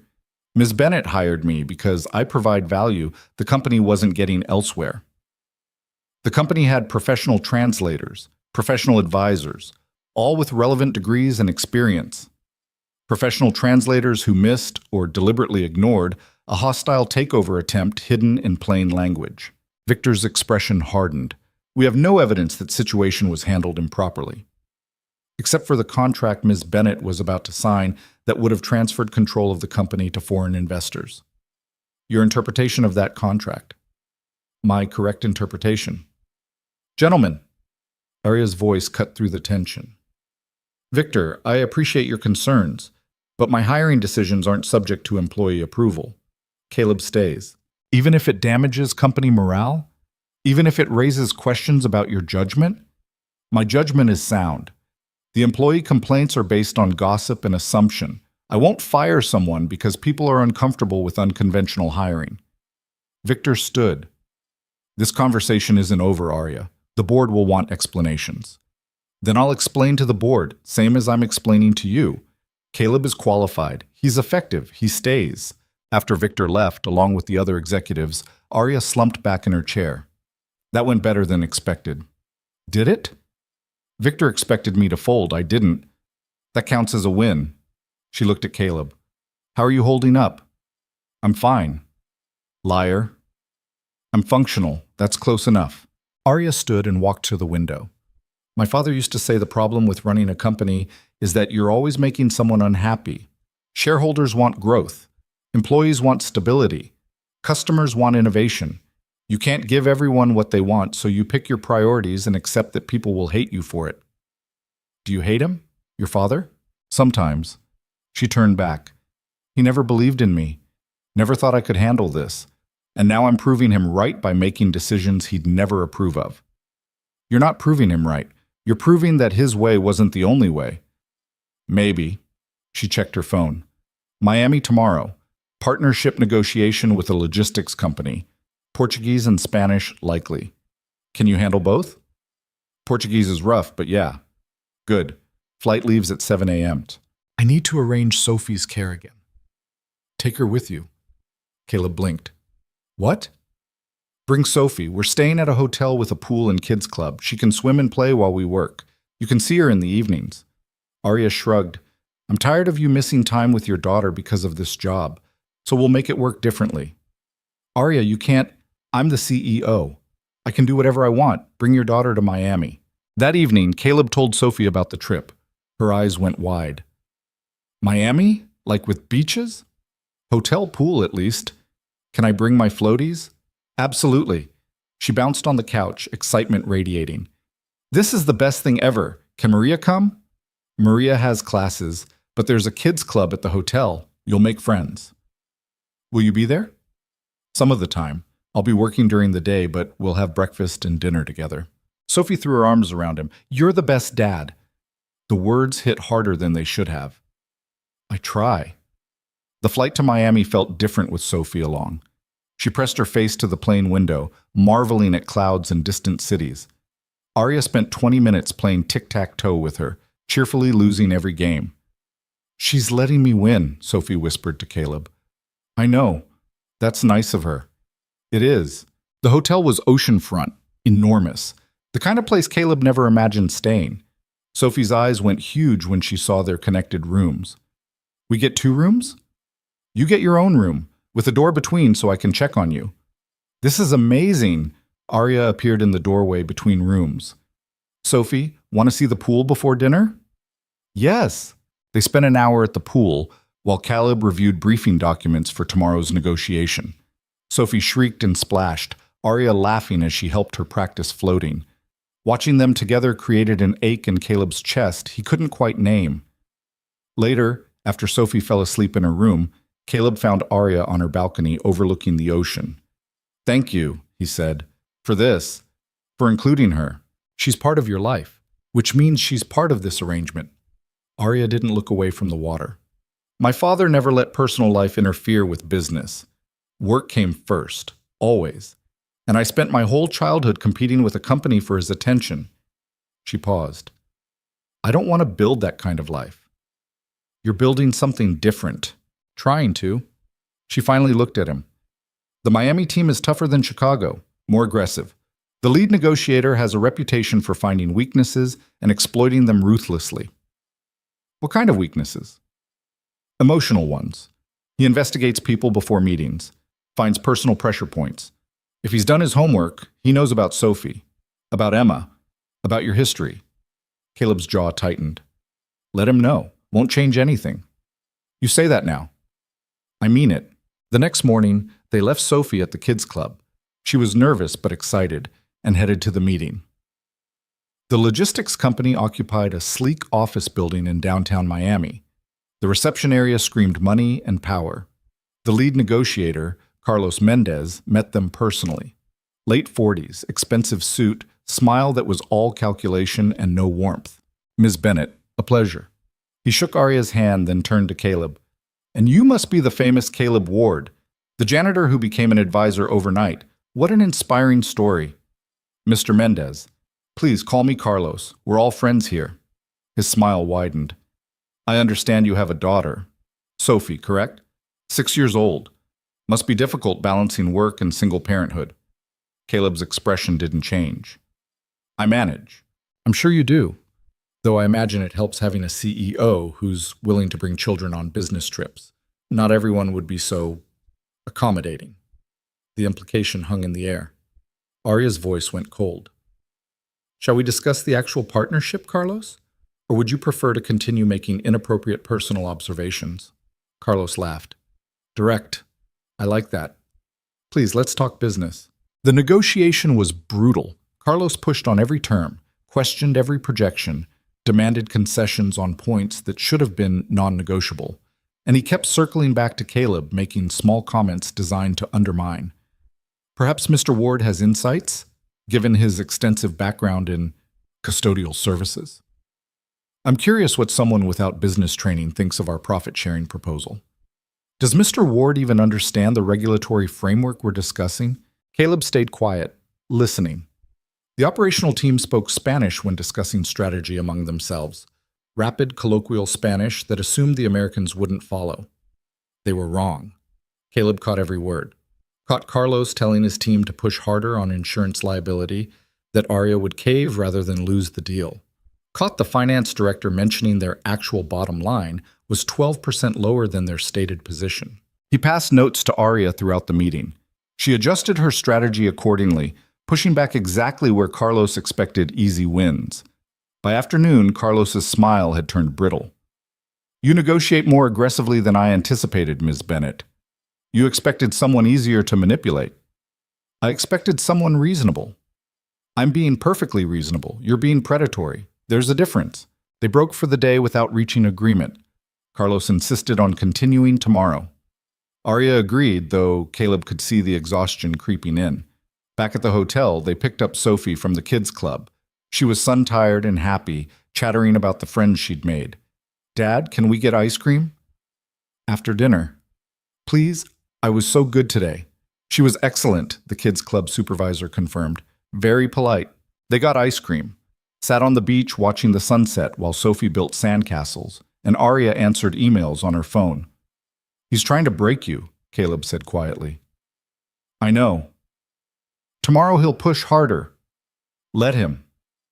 Arya, I'm not backing down. This deal matters, not just financially. If I cave to Carlos, word spreads. Every future negotiation gets harder. She looked at him. Can you handle another day of his bullshit? Can you? I asked first. Yeah, I can handle it. Sophie ran over, covered in sand. Can we swim before bed? Quick swim, Caleb agreed. They spent an hour in the pool. Sophie teaching Arya a complicated game that seemed to involve diving for coins and making up rules as they went. Caleb floated on his back, watching stars appear in the darkening sky. This moment felt stolen, borrowed from a life that wasn't his, but he held on to it anyway. Later, after Sophie crashed hard from exhaustion, Caleb stood on the balcony between their rooms. Arya appeared beside him. She's great, Arya said. Your daughter. She is. Emma would be proud of you. The comment surprised him. You didn't know Emma? No, but I know you, and I know you're raising someone kind and brave and joyful despite everything you've been through. That's not luck. That's good parenting. Caleb's throat tightened. Most days I feel like I'm barely holding it together. Most parents feel that way. Difference is, you actually are holding it together. She bumped his shoulder lightly. Get some sleep. Tomorrow's going to be worse than today. She was right. Carlos started the morning negotiation by placing a folder on the table in front of Arya. Before we continue, I thought you should see this. Arya opened the folder. Her expression went carefully blank. Caleb leaned over. Photos. Him and Arya at dinner in Chicago, walking back to the hotel. Him carrying Sophie through the Miami hotel lobby. At the pool yesterday. Just so we're clear, Carlos said smoothly, I have no judgments about your personal life, but the optics of mixing business with other entanglements, well, it raises questions. Arya closed the folder. Are you blackmailing me? I'm sharing information that might be relevant to our partnership discussions. You're implying a relationship that doesn't exist to gain negotiating leverage. I'm observing what anyone can see. Carlos leaned back. Mr. Ward joined your company 2 weeks ago. No experience, no credentials, and yet he accompanies you everywhere. Shares meals, now shares family trips. At minimum, it demonstrates poor judgment. At worst, you're making slanderous accusations you can't prove, Arya interrupted. Her voice was ice. And you're doing it because your negotiating position is weak and you're desperate. My position is strong. Your position is 12% below where you're claiming, and you know it. I know it because my advisor, she gestured to Caleb, understands Spanish better than you assumed. We've known your actual bottom line since yesterday afternoon. So drop the intimidation tactics and negotiate honestly, or this meeting is over. Carlos's face went red. He looked at Caleb, then at his team, who'd gone very quiet. You speak Spanish, Carlos said flatly. Among other languages, Caleb replied. And you didn't think to mention this? You didn't ask. You just assumed. The temperature in the room plummeted. Carlos's team exchanged nervous glances. The finance director who'd mentioned their actual numbers looked ill. Gentlemen, Arya said pleasantly, would you like to restart this negotiation with accurate numbers, or should we end discussions entirely? It took another 4 hours, but they reached an agreement. Not perfect, but fair. Carlos signed the papers with barely concealed fury. As they left the building, Arya's phone rang. She listened, her expression darkening. When? A pause. How bad? Another pause. I'll be there tonight. She hung up and looked at Caleb. We need to get back to New York. Now. What happened? Victor called an emergency board meeting. He's making a formal motion to remove me as CEO. They collected Sophie from the kids' club in a rush that left her confused and slightly hurt. She'd been in the middle of a craft project, glue still drying on construction paper. But I didn't finish my... I'm sorry, baby, Caleb said, already packing her things. We have to go, emergency. What kind of emergency? Work stuff. I'll explain on the plane. Except he couldn't explain on the plane because he didn't fully understand what was happening himself. Arya spent the entire flight on her phone and laptop, making calls, reviewing documents, her face getting progressively tighter. Sophie sat pressed against Caleb's side, quiet in that way kids got when they sensed adult panic but didn't understand the source. Did I do something wrong? She whispered. What? No, baby, no. Caleb wrapped his arm around her. This has nothing to do with you. Arya's having problems at work. Is she going to lose her job? I don't know. Are you? The question hit harder than it should have. Maybe. Sophie was quiet for a moment. Then, if you lose your job, can we still get ice cream sometimes? Despite everything, Caleb smiled. Yeah, we can still get ice cream. They landed at LaGuardia just after 8. Arya had a car waiting. She looked at Caleb, something raw and frightened in her expression that she was trying hard to hide. The board meeting is at 9 tomorrow morning. Victor's presenting a case for my removal based on gross mismanagement and conflicts of interest. What conflicts? You. He's arguing that my relationship with you constitutes a conflict that's damaging company credibility and employee morale. So fire me. I'm not firing you. Arya, if keeping me costs you the company, I said no. Her voice was sharp, then softer. I'm not giving them what they want just because they're loud about wanting it. That's not how this works. Caleb wanted to argue, but Sophie was right there, listening to every word. What do you need from me? Tomorrow, 9 a.m., conference room A. I need you there. The board won't want me in the room. I don't care what the board wants. She left in her car. Caleb and Sophie took a taxi back to their apartment. Maria wasn't available this late, so Caleb brought Sophie to bed, still in her travel clothes, too exhausted to fight about pajamas and teeth brushing. Dad? Sophie's voice was small in the darkness. Yeah? Is Arya going to be okay? I hope so. I like her. Me too. She's nice, and she's funny, and she didn't get mad when I splashed her at the pool. Caleb's chest ached. She is all those things. If she loses her job, will we still see her? The question gutted him because he didn't have an answer. If Arya lost the company, what was left between them? A failed professional relationship? Shared memories of a few weeks when something impossible briefly seemed possible? I don't know, baby. Sophie rolled over, facing him in the dim light from the hallway. You should help her, like you did before. I'm trying. Try harder. Out of the mouths of children. After Sophie finally fell asleep, Caleb sat at their kitchen table and opened his laptop. He pulled up every document he had access to regarding Bennett Global's recent negotiations. The Chicago deal. Miami.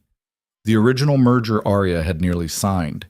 He cross-referenced contract terms, looked for patterns, tried to understand what Victor's actual game was. Because this wasn't really about Caleb. Victor had been positioning against Arya since before Caleb existed in this world. Caleb was just convenient ammunition. Around 2 a.m., Caleb found something. A detail in the original merger documents that hadn't made sense at the time. A shell corporation listed as a silent partner. He ran the corporation through public records databases, tracing ownership through 3 layers of holding companies. The trail ended at a name he recognized, Victor Kane. Victor had been on both sides of the deal that would have stolen Arya's company. He'd stood in that conference room, pretending to advise her, while secretly partnering with the people trying to take control. Caleb's hands shook as he downloaded every document, every record, every piece of evidence he could find. If this was real, if Victor had actually been planning to betray Arya from the inside, it changed everything.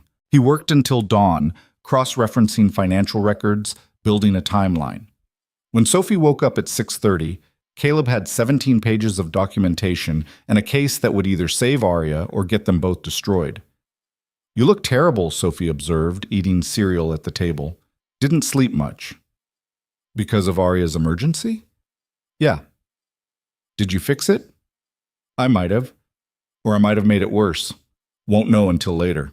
He got Sophie ready for school, walked her there despite his exhaustion, then went home and showered. Put on his most professional suit. Printed out every document he'd compiled. At 8:30, he left for Bennett Global. The building felt different this morning. Hostile. He rode the elevator to 63 with 2 executives who very deliberately didn't look at him. Whispers followed him down the hallway. Claire intercepted him before he reached the conference room. Caleb, Ms. Bennett wanted me to tell you the board asked that you not attend the meeting. What did she say? She told them you were attending anyway. Claire's professional mask slipped slightly. For what it's worth, I think you're good for her. She's been more focused, more confident since you started. Just wanted you to know that before you walk into that room. Thanks, Claire. Conference room A was already full. 12 board members around the table. Victor at one end, looking supremely confident.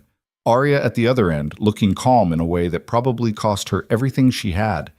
Caleb walked in, and the room fell silent. Mr. Ward, one of the board members, elderly, severe, said coldly, "This is a closed meeting." Ms. Bennett invited me, Caleb replied. Ms. Bennett doesn't have the authority to override board restrictions during a removal proceeding. Actually, I do, Arya said.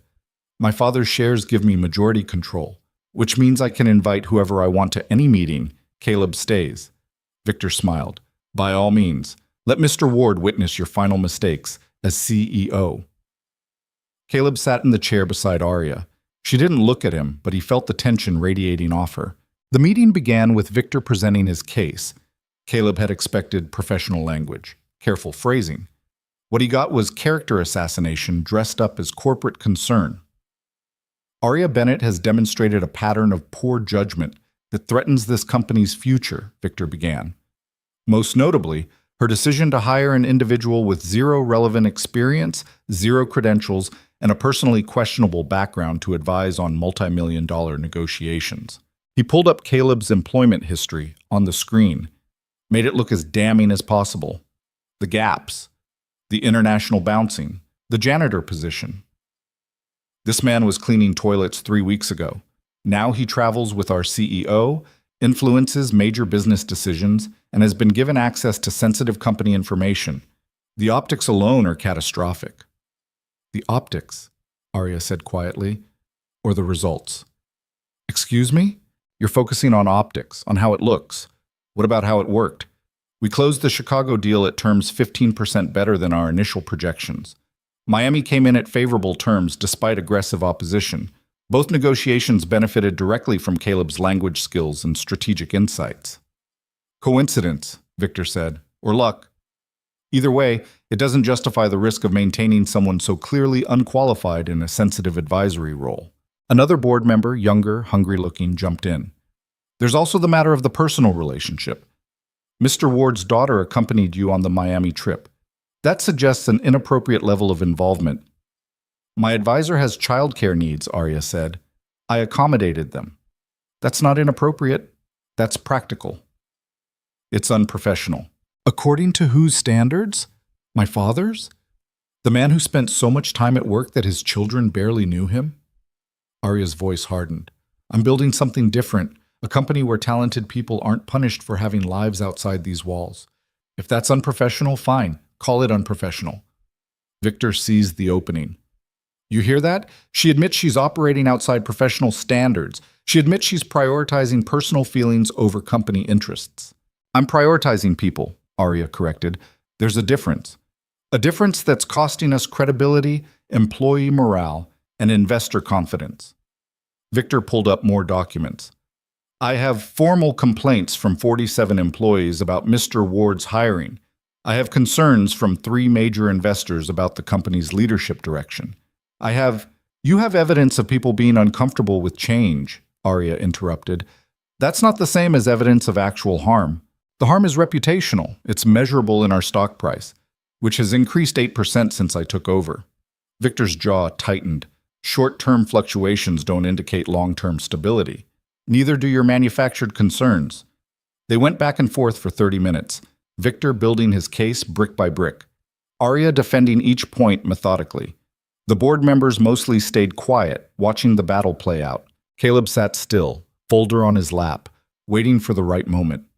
It came when Victor played his final card. I move that this board remove Arya Bennett as CEO, effective immediately, and install interim leadership until a permanent replacement can be identified. Victor looked around the table. Who seconds? The hungry-looking board member raised his hand. Seconded. Discussion? The elderly board member asked. Caleb stood up. Every eye turned toward him. Arya looked surprised. Victor looked annoyed. Mr. Ward, you're not a board member. You don't have speaking privileges in this. I have evidence, Caleb said quietly, that Victor Kane has been systematically working to undermine this company for his own financial gain, and I think the board should see it before they vote. The room erupted. This is absurd. He can't just... Out of order. Arya held up her hand. Let him speak. Arya, this is ridiculous, Victor said. He's clearly desperate to save his position, and he's making wild accusations. Then it won't hurt to hear them. Arya's eyes were locked on Caleb. Go ahead. Caleb opened his folder and pulled out the first document. 3 weeks ago, Arya was presented with a merger agreement that would have transferred control of Bennett Global to foreign investors. The deal was structured through a shell corporation called Meridian Holdings. He slid the document across the table. Meridian Holdings is owned by a network of subsidiary companies. If you trace the ownership structure back far enough, you find that Victor Kane owns 20% of the entity that would have gained control of this company. Victor went very pale. I have investments in various ventures. That doesn't mean. It means you were on both sides of a deal you were supposed to be advising against. Caleb pulled out more documents. The translator who failed to catch the hidden terms? Recommended by you. The law firm that structured the contract? Your former employer. The investors pushing the deal? You introduced them to Arya. This is circumstantial nonsense. Is it? Caleb spread out financial records. Because I also have evidence that you've been receiving payments from Meridian Holdings for the past 8 months. Consulting fees, officially. Bribes, actually. You were being paid to deliver this company to them. And when that failed, you shifted to Plan B. Remove Arya and install someone more cooperative. The board members leaned forward, examining documents. Victor stood frozen, his confidence cracking. These records, one board member said slowly, show payments totaling nearly $2 million. Consulting fees, Victor repeated. Perfectly legal. While you were employed as an executive here? Another board member, sharp-eyed and skeptical. That's a conflict of interest at minimum, potentially fraud. I want my lawyer, Victor said. I bet you do. Arya stood up. She looked at Victor with an expression Caleb couldn't quite read. Anger, yes, but also something like pity. How long were you planning this? Since my father got sick? Earlier? Victor didn't answer. You stood in meetings, Arya continued, voice quiet and cutting, and you advised me. You told me who to trust, which deals to take, and the whole time you were positioning to take everything. She paused. Did you even feel guilty? Your father promised me this company, Victor said suddenly, the words bursting out. 20 years I worked beside him. 20 years of building Bennett Global into what it is. And when it came time to choose a successor, he picked you. His disappointment daughter who barely showed up to board meetings, his backup plan. Victor's face twisted. You don't deserve this company. You never did. So yes, I made other arrangements. And I'd do it again. The silence that followed was absolute. Well, the elderly board member said finally, I believe that's what we call a confession. Victor, you're terminated effective immediately. Security will escort you out, and I suspect we'll be seeing you in court. Victor looked around the table, desperate. You can't. I have contracts, violated by your own admitted actions. Leave now or we'll have you removed. 2 security guards appeared, Claire must have called them, and escorted Victor out. He went quietly, the fight draining out of him as reality set in. After he left, the room stayed silent for a long moment. Finally, Arya sat down. I move we table the removal vote indefinitely. Seconded, said 3 board members simultaneously. All in favor? The vote was unanimous. Just like that, it was over. The meeting adjourned. Board members filed out, several stopping to shake Arya's hand, apologized for doubting her, promised their support.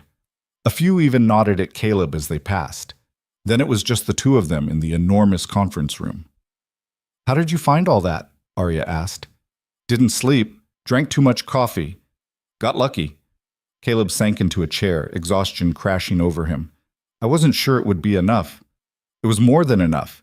You just saved my company. You saved your company. I just found the receipts. Arya laughed, slightly hysterical. We make a good team. Yeah, we do. She covered her face with her hands. Her shoulders shook. Caleb realized she was crying, the silent, overwhelming kind of tears that came after holding yourself together past the breaking point. He stood up, uncertain. Arya. She waved him off. I'm fine. It's been a long few weeks. You don't have to be fine right now. Yes, I do. I'm the CEO. I have to. Her voice broke. I'm so tired, Caleb. I'm so tired of fighting everyone, of proving myself, of wondering if my father was right, and I'm not capable of this. Your father was wrong. You don't know that. I know you just survived a coordinated attack by someone who had 20 years of institutional knowledge and relationships. I know you made deals that protect your company's future. I know you hired me despite everyone telling you it was crazy, and it worked.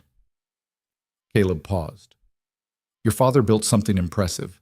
but he also built something that required him to sacrifice everything else. You're building something different, something that includes room for actual human beings. That's not weaker. It's harder. Arya lowered her hands. Her makeup was smudged, her composure shattered. She looked young and scared and real. "Thank you," she said. "For last night, for this morning, for everything. You hired me. I'm just doing my job."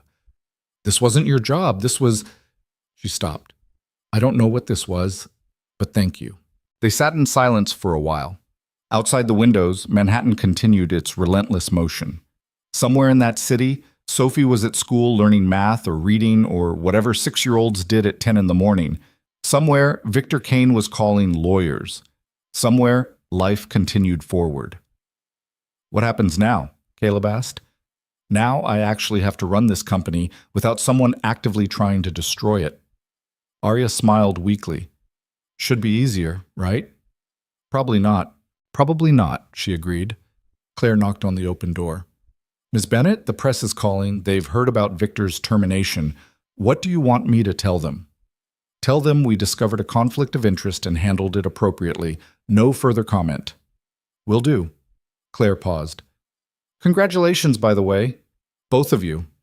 After she left, Arya stood and straightened her suit, wiped away the mascara smudges, became the CEO again, piece by piece. "Take the rest of the day," she told Caleb. "Spend it with Sophie. You've earned it." "What about you?" "I have about 900 fires to put out, but I'll manage." She headed for the door, then stopped. "Caleb, I know this started as just a job, but somewhere along the way it became, I don't know, something else. Friendship, maybe. Partnership. Whatever it is, I'm grateful for it." "Me too." After she left, Caleb sat alone in the conference room for several minutes. His hands were shaking slightly. Adrenaline crash, probably. The documents were still scattered across the table, evidence of betrayal, of greed, of the knife that had been aimed at Arya's back for months. He'd stopped it. Somehow. A janitor with no business being in this world had walked into a boardroom and changed the outcome. Emma would have been proud. The thought came unbidden, painful and comforting at once. Caleb gathered the documents, put them in order, and left them for Arya's legal team. Then he walked out of Bennett Global and took the subway to Sophie's school. He arrived just as lunch was ending, signed her out early, telling the office he had a family thing. Sophie bounced out of her classroom, surprised and delighted. "Dad, what are you doing here?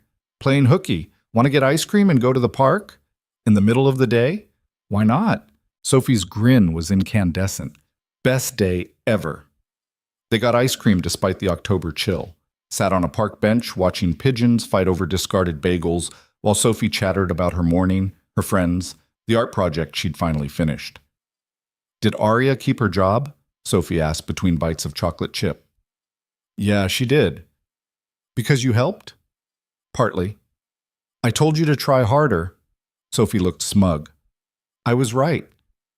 "You were absolutely right." "Am I always right?" "Don't push it." She giggled and leaned against his side. "Can we see Arya soon? I want to show her my finished craft." "We'll see." "That means probably not." "That means I don't know yet. Things are complicated." Adults always say things are complicated, but they're not really. You just make them complicated. Caleb looked at his daughter, 6 years old, sitting in a park, eating ice cream, reducing the entire mess of his life to simple truth. "When did you get so smart?" "I told you already. I've always been smart." They stayed in the park until Sophie got cold. Then they went home, and she did homework at the kitchen table while Caleb made an actual dinner for once instead of reheating something frozen. Around 7, his phone rang. "Arya." "How's your day off?" she asked. "Good. Quiet. How's the fire management?" "Exhausting but manageable. Legal is building a case against Victor. Prosecutors might get involved. It's a whole thing." She paused. "I'm calling because I have a question. A big one." "Okay." "I want to create a new position, head of international strategy, not just advising, actually building a department that handles all our global negotiations and partnerships, hiring translators, cultural consultants, risk analysts, the whole structure." Another pause. "I want you to lead it." Caleb's brain stalled. "Arya, I'm not qualified to—" Stop. Don't finish that sentence. You proved today that you're more qualified than anyone I could hire. You understand people. You see patterns. You caught a betrayal that everyone else missed. That's not luck. That's skill. Her voice softened. I'm asking you to help me build something better. A company that values actual human understanding over polished credentials. Are you in? Caleb looked at Sophie, bent over her math homework, tongue poking out in concentration. Thought about the apartment with the leaking ceiling and the broken elevator. Thought about Emma and the graduate program he'd never pursued and all the careful choices that had led to safe, small unhappiness. Thought about Victor's face when the evidence landed on the table. About Arya's tears after the board meeting. About Sophie asking if they could still get ice cream if he lost his job. I'm in, he said. But I have conditions. Name them. Reasonable hours. I'm not missing Sophie's school events or sacrificing time with her for deals that can wait. Transparent communication. If you need something, tell me directly. Don't hint or expect me to guess. And if I screw up, tell me. Don't let me fail quietly to protect my feelings. Done. Anything else? Yeah, hire people smarter than me. I'm serious. I know my limits. I need a team that fills the gaps in my knowledge. I'll hire whoever you recommend. Arya's voice held a smile. Welcome to leadership, Caleb. After they hung up, Sophie looked up from her homework. Was that Arya? Yeah? Is she okay? She's good. Really good. Are you okay? Caleb thought about it. Actually thought about it instead of giving the automatic response. Yeah, I think I am. Good. Sophie returned to her math. Can you help me with this problem? I don't understand what it's asking. Caleb sat beside his daughter and looked at the worksheet. Simple arithmetic dressed up in word problems. He walked her through the logic, watched her face light up when she understood. This was enough. This moment. This small apartment with its leaking ceiling and broken elevator. This daughter who asked hard questions and gave simple answers. This job that terrified him and excited him in equal measure. Emma's voice echoed in his memory. You're going to die wondering what would have happened if you'd just taken one real chance. Well, now he'd know. Sophie finished her homework and demanded they read 3 books before bed instead of the usual one. Caleb agreed, too tired to negotiate. They read about dragons and princesses and a bear who was afraid of the dark. That bear is silly, Sophie observed. The dark isn't scary. What if something's in the dark? Then you turn on a light and look. Being scared doesn't help. More wisdom from Miss Parker? Nope, that's from me too. After Sophie fell asleep, Caleb stood in her doorway, watching her breathe. 4 years ago, she'd been a stranger calling him by his first name. Now she was the center of his entire world. The reason he got up each morning. The measure of every decision. His phone buzzed. Text from Arya.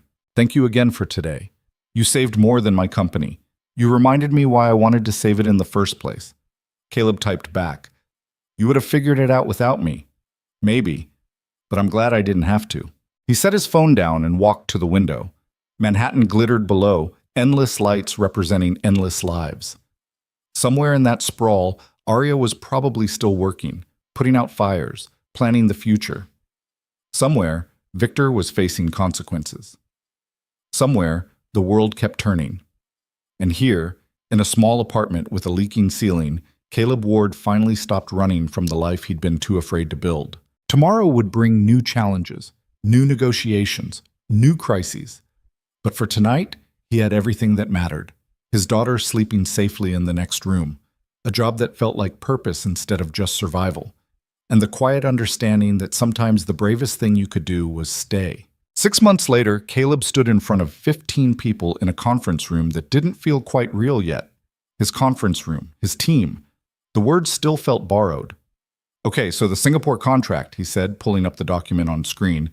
Maria, you caught the discrepancy in Section 7. Walk everyone through what you found.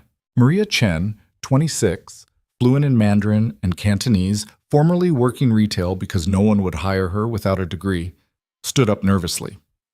The translation they provided says Mutual Oversight Committee, but the Chinese characters actually mean Advisory Committee with final decision authority. It's subtle, but it shifts power completely. Good catch, Caleb said. That's exactly the kind of thing that gets missed when companies rely on generic translation services. They assume language is just swapping words. It's not. It's understanding intention.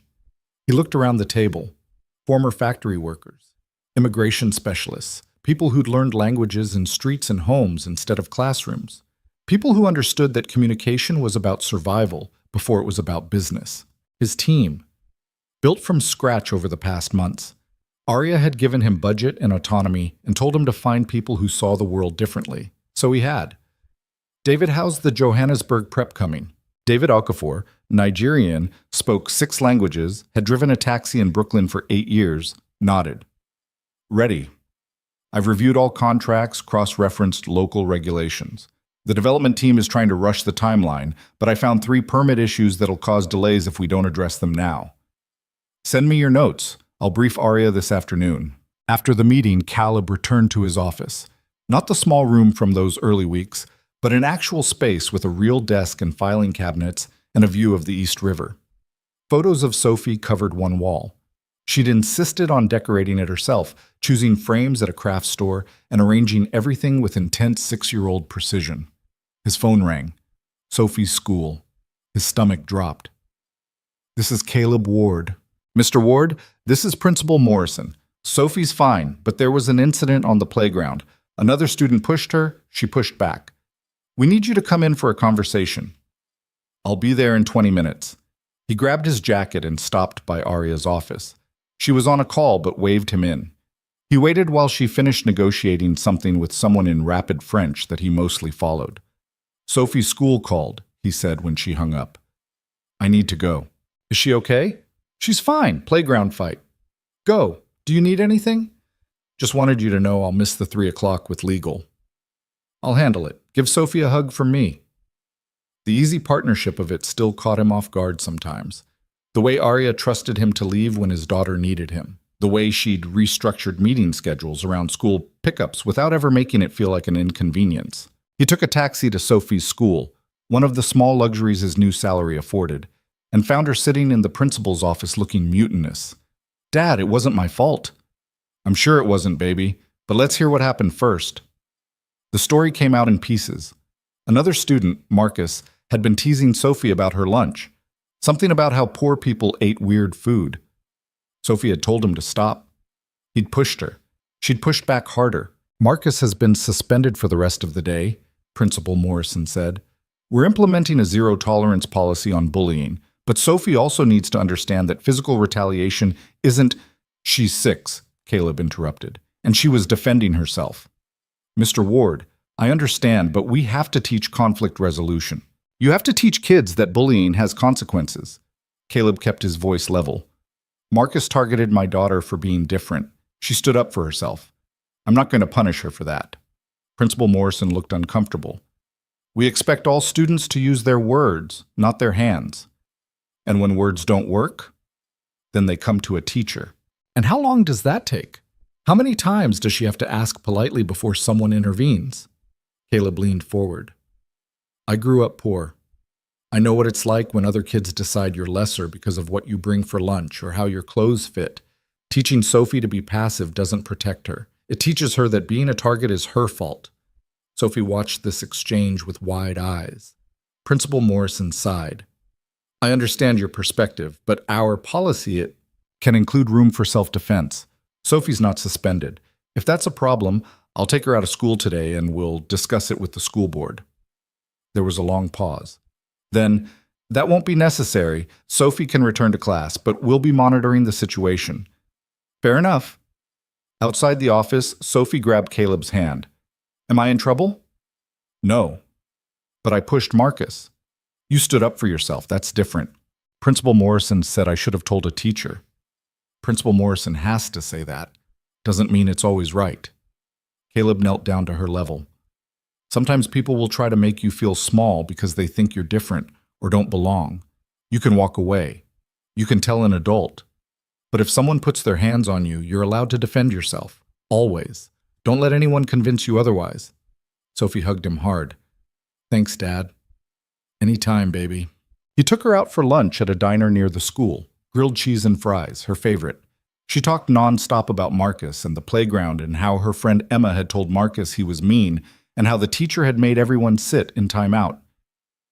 "Dad, are we poor?" Sophie asked suddenly. The question stopped him. "Why do you ask?" "Marcus said we are. Because I bring lunch from home instead of buying it. We're not poor, we're careful with money. There's a difference." "What's the difference?" Caleb thought about their apartment, still small but no longer leaking, about the raises and bonuses that had accumulated over 6 months, about the savings account that finally had more than 3 digits. Being poor means you don't have enough. Being careful means you have enough, but you remember what it felt like when you didn't. He paused. "We're doing okay now, Sophie. Better than okay. But that doesn't mean we waste things." "Okay." She returned to her fries. "Can I still bring lunch from home? I like your sandwiches better than the cafeteria." "You can bring lunch from home." After dropping Sophie back at school, Caleb returned to Bennett Global. The afternoon passed in meetings and contract reviews and emails. Around 6, Arya appeared in his doorway. "How'd it go with Sophie?" "Fine. She defended herself. Principal tried to punish her for it. I objected." "Good." Arya came in and sat down. "I'm heading to Connecticut tomorrow to see my father. Want to come?" The invitation surprised him. "You've never asked before."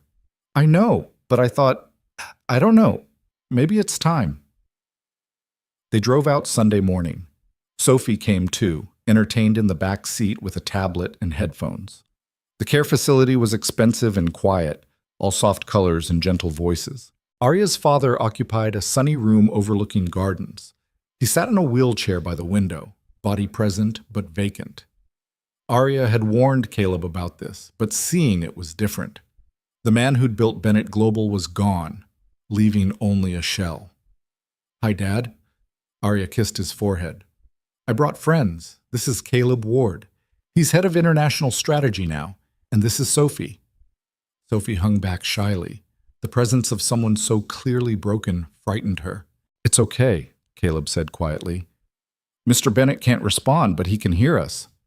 "Are you sure?" "The doctors think so." Arya settled into a chair and began talking, told her father about the company, the new deals, the restructuring she'd implemented. Caleb listened, struck by how much had changed in 6 months. New partnerships, new markets, new approaches that prioritized people over pure profit. "Victor went to trial last month," Arya said. "Fraud, embezzlement, corporate espionage. He got 7 years. I thought you'd want to know." Her father didn't react. Never did, according to Arya, but she kept talking anyway. After an hour, they left. Sophie was quiet in the car. "That was sad," she said finally. "Yeah," Arya agreed. "It is." "Does he know you're there?" "I hope so."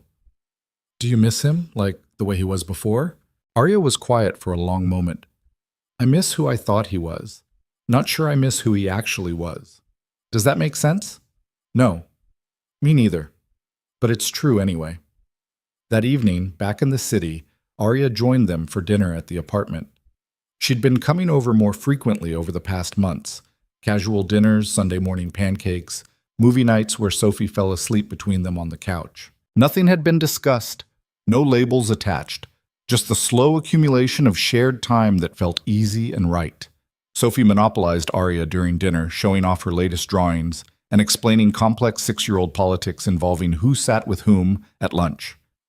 Arya listened with genuine attention, asking questions, laughing at the right moments. Later, after Sophie went to bed, Caleb and Arya sat on the fire escape with coffee.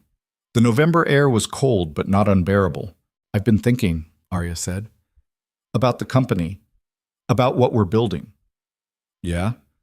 "My father created something successful, profitable, powerful, but it required him to sacrifice everything else. Family, relationships, any life outside work." She stared out at the city. "I don't want that. I don't want to wake up 20 years from now and realize I built the same thing, just with better intentions." "So don't." "It's not that simple." "It kind of is. You decide what matters. You structure the company around those values. You accept that some people will think you're doing it wrong." Caleb paused. "You've already started, letting me leave for Sophie's school stuff, hiring people without traditional credentials, prioritizing work-life balance. That's not accidental. That's intentional culture building. And if it makes us less competitive, has it? You've closed more deals in 6 months than the previous year. Revenue's up. Employee satisfaction surveys are the highest they've been in a decade. He looked at her. You're not sacrificing success by caring about people. You're building something sustainable. Arya smiled. When did you get so wise? I've always been wise. You just noticed. She laughed, a real laugh, unguarded. That's Sophie's line. She's a smart kid. They sat in comfortable silence for a while. Below them, the neighborhood hummed with evening activity. Music from an open window, voices speaking Spanish, Chinese, English, the multilingual chaos of New York. Caleb, can I ask you something personal? Sure. Do you ever think about dating, moving on from Emma? The question didn't surprise him as much as it should have. Sometimes, but dating requires time and energy I don't have, and it feels disloyal somehow, like I'm replacing her. You wouldn't be replacing her, you'd be living. I am living. You're surviving really well. That's different. Caleb considered this. What about you? Do you date? Haven't had time. Or interest, really. Everyone I meet wants something from me, access, connections, money. It's exhausting. She paused. Present company excluded. I want things from you. Salary, health insurance, reasonable work hours. That's employment, different category. Is it? Arya looked at him. Really looked at him, in the way she sometimes did that made Caleb feel simultaneously seen and terrified. What are we doing, Caleb? Right now? Having coffee on a fire escape. You know what I mean. He did. The question had been hovering for months. The dinners, the easy partnership, the way Sophie had started calling Arya by her first name without the careful distance she used with other adults. I don't know, Caleb said honestly. I know I like having you around. I know Sophie adores you. I know working together feels natural in a way nothing else has in a long time. Beyond that? He shrugged. I'm making it up as I go. That's terrifying. Yeah, but also kind of freeing. Also, yeah. Arya smiled. Okay, making it up as we go. I can work with that. The weeks blurred into holidays. Thanksgiving at Arya's penthouse, huge space, beautiful view, but she'd admitted she had no idea how to cook a turkey. So Caleb and Sophie had come over early, and they'd figured it out together, the three of them in a kitchen that cost more than most apartments, arguing about oven temperature and whether stuffing went inside or beside the bird. The meal was imperfect, turkey slightly dry, potatoes lumpy. But they ate it around Arya's dining table while Sophie narrated everything she was thankful for in exhaustive detail, and it felt like family. December brought Sophie's winter concert. Caleb sat in the same gym on the same folding chair, but this time Arya sat beside him. Sophie spotted them both and waved so enthusiastically she nearly hit the kid next to her. She's excited you're here, Caleb said. I'm excited to be here. The concert was the same beautiful chaos as the last one. Sophie remembered most of her words this time, only forgetting during the final verse. After, they took her out for hot chocolate despite the late hour. Arya, did you see me? Sophie asked for the 4th time. I saw you. You were amazing. I forgot the last part. Nobody noticed. I noticed. Okay, you noticed, but you recovered really well. Sophie considered this. I did recover well. Miss Parker said that's what matters. Not being perfect, but knowing what to do when you mess up. Miss Parker is wise beyond her years, Caleb observed. She's like 40, Sophie said. That's not beyond years. That's just regular years. Arya laughed into her hot chocolate. Christmas brought conversations about logistics, where to spend it, what traditions mattered. Sophie wanted a tree. They'd never had one before because the apartment was too small, and Caleb was never home enough to water it. Get a tree, Arya said. I'll help decorate. So they did. A small tree, nothing fancy, decorated with lights Sophie chose and ornaments they made from construction paper and glue. It leaned slightly to the left and shed needles constantly, but Sophie loved it with fierce devotion. Christmas morning, Caleb woke to Sophie jumping on his bed at 6 a.m. Dad, there are presents. Extra presents. Did you know there are extra presents? He stumbled into the living room to find the space under their crooked tree overflowing. Sophie's gifts, modest, carefully budgeted, had multiplied overnight. New presents and expensive wrapping paper with cards that said, "From Aria," books, art supplies, a telescope Sophie had mentioned wanting once in passing, clothes that actually fit. Things Caleb had wanted to give her but couldn't quite afford. His chest tightened with gratitude and something like shame. He picked up his phone. "You didn't have to do this." Aria's response came immediately. "I wanted to. Merry Christmas. It's too much. It's exactly enough. Now stop texting me and watch your daughter open presents." Sophie's joy was incandescent. She tore through wrapping paper, exclaiming over each gift, already planning what she'd do with everything. When she reached the telescope, she stopped. "This is the one from the museum store, the expensive one." "Yeah, Aria got me the expensive one." "She did." Sophie was quiet for a moment, holding the box carefully.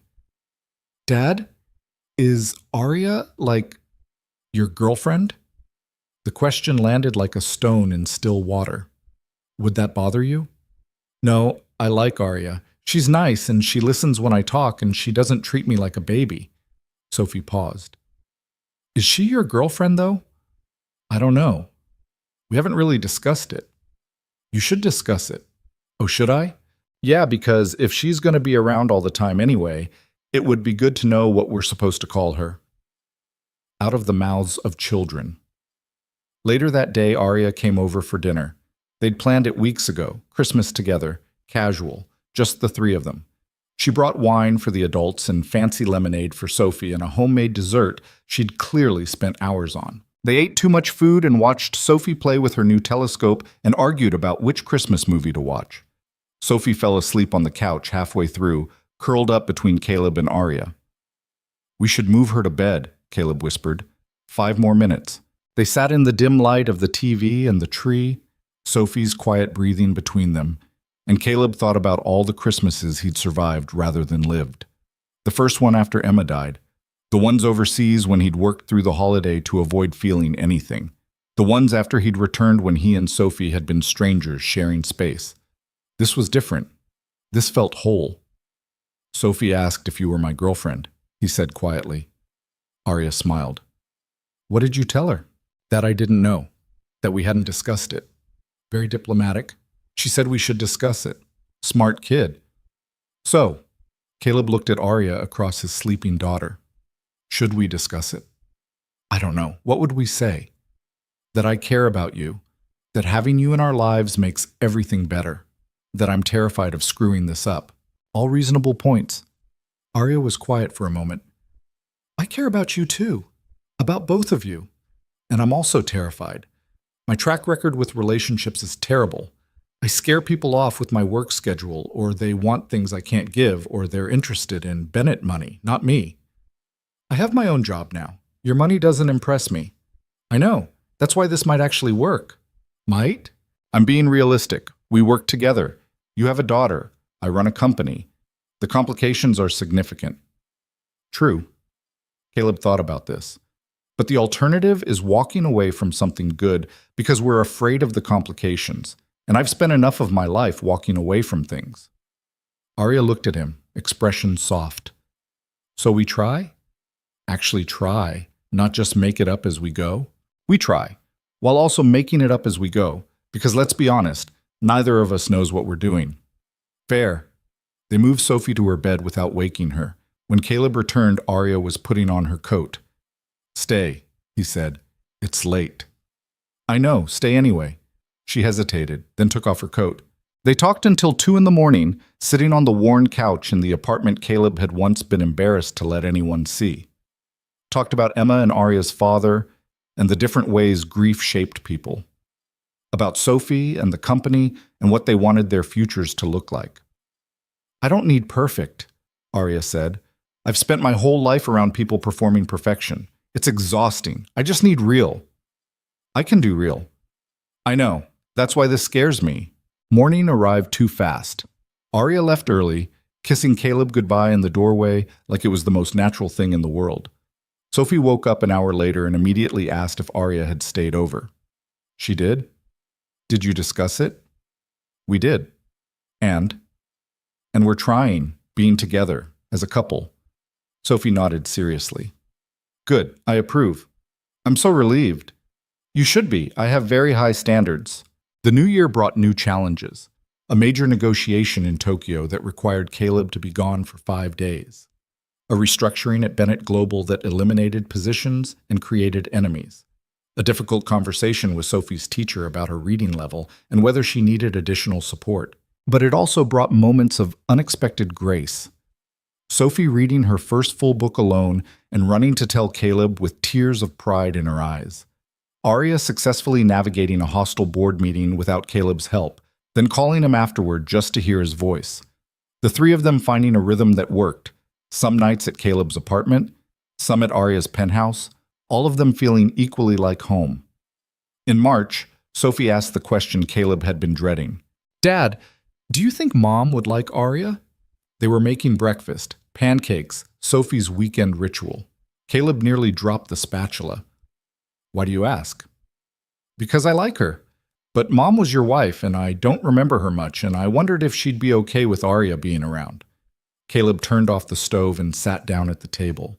Sophie joined him, sensing the seriousness. Your mother would absolutely like Arya, he said carefully. Mom wanted people to be happy.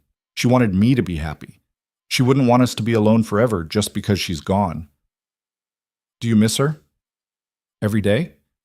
But you like Arya. I do. Both things are true. Missing your mom doesn't mean I can't care about someone else. Hearts are big enough for multiple people. Sophie considered this. My heart has room for Mom, even though I don't remember her much. And room for you and Arya and my friends and my teacher and everybody. Exactly. Okay, I just wanted to make sure. She paused. Can we finish making pancakes now? Yeah, baby, we can finish making pancakes.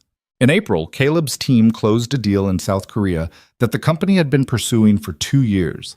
The celebration was company-wide, and for the first time, Caleb stood at the front of a room accepting congratulations from executives who 6 months ago had wanted him fired. You've built something remarkable, one of them said. The international division is the company's strongest asset now. Caleb accepted the compliment, but later, alone in his office, he thought about what actually made him proud. Not the deal. Not the recognition. But the team he'd built. People who'd been invisible in their previous lives, now running complex negotiations and making 6-figure decisions. Maria had gotten promoted twice. David was leading the African expansion. Others were thriving in ways their previous employers had never imagined. That mattered more than any contract. In May, Arya took Sophie and Caleb to visit her father again. This time, Sophie wasn't scared. She sat beside the wheelchair and told Mr. Bennett about her school and her friends and the book she was reading.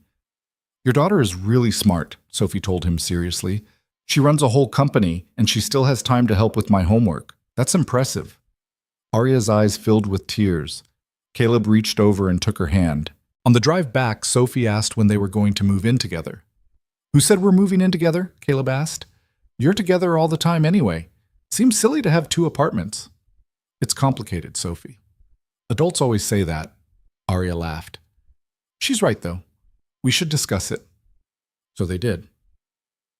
That night, after Sophie went to bed, sitting on Arya's balcony overlooking Manhattan. My place is too small, Caleb said. Your place is too big. We could find something in between.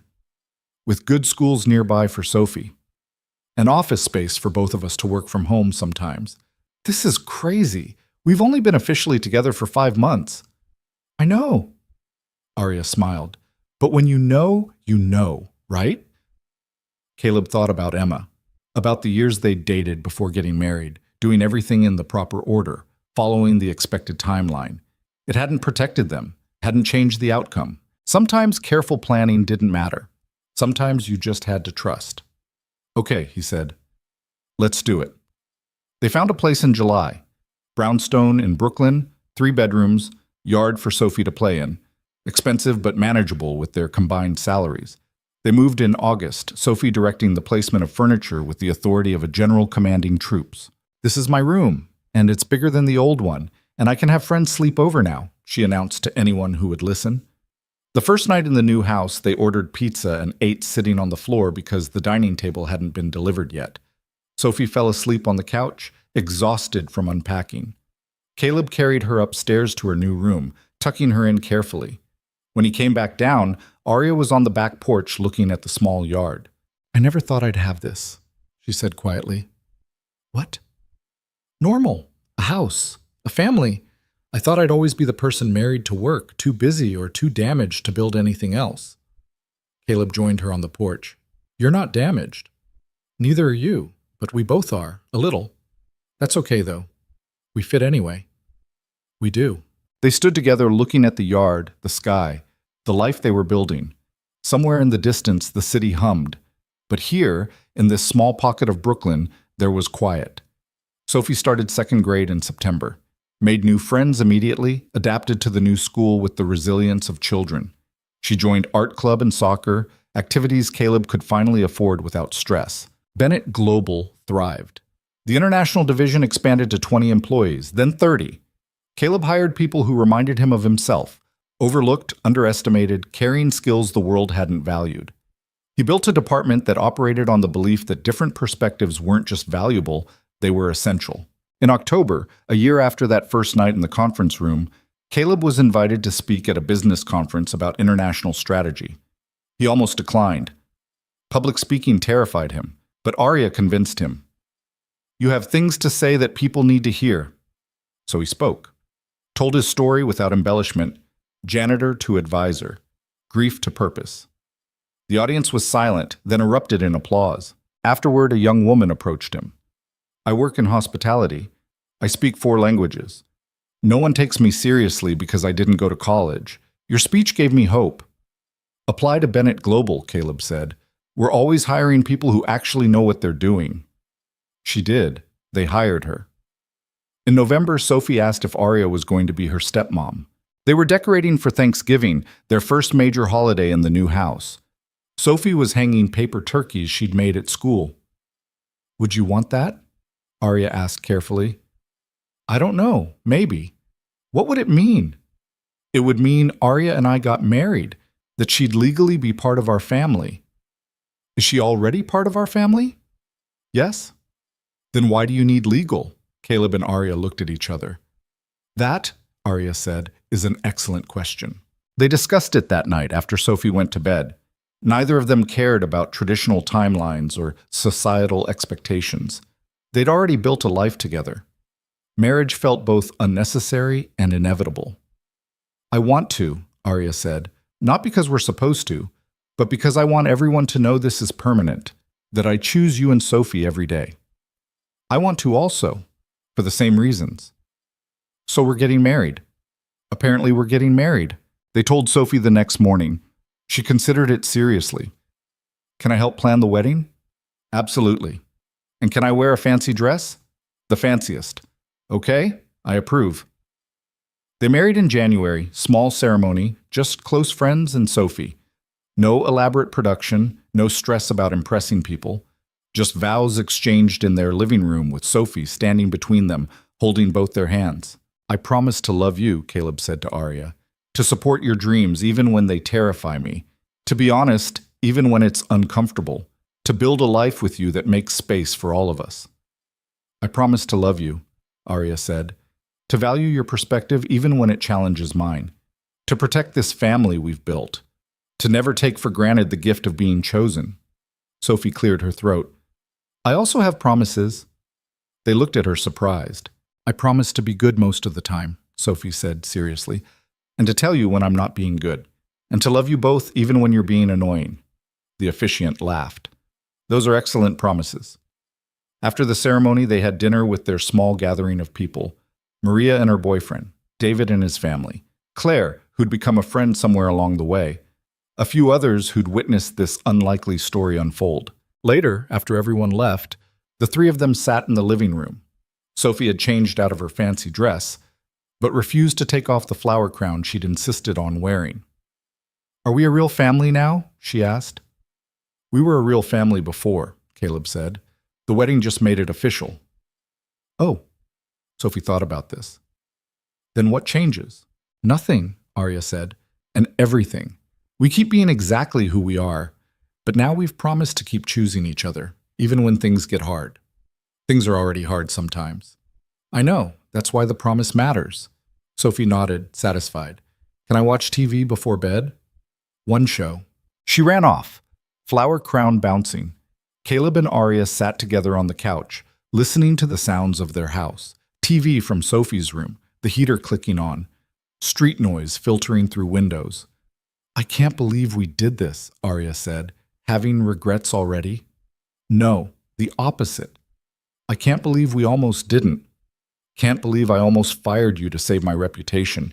Can't believe we almost let fear win. Caleb thought about that night a year ago. The conference room. The choice to speak up when staying silent would have been safer.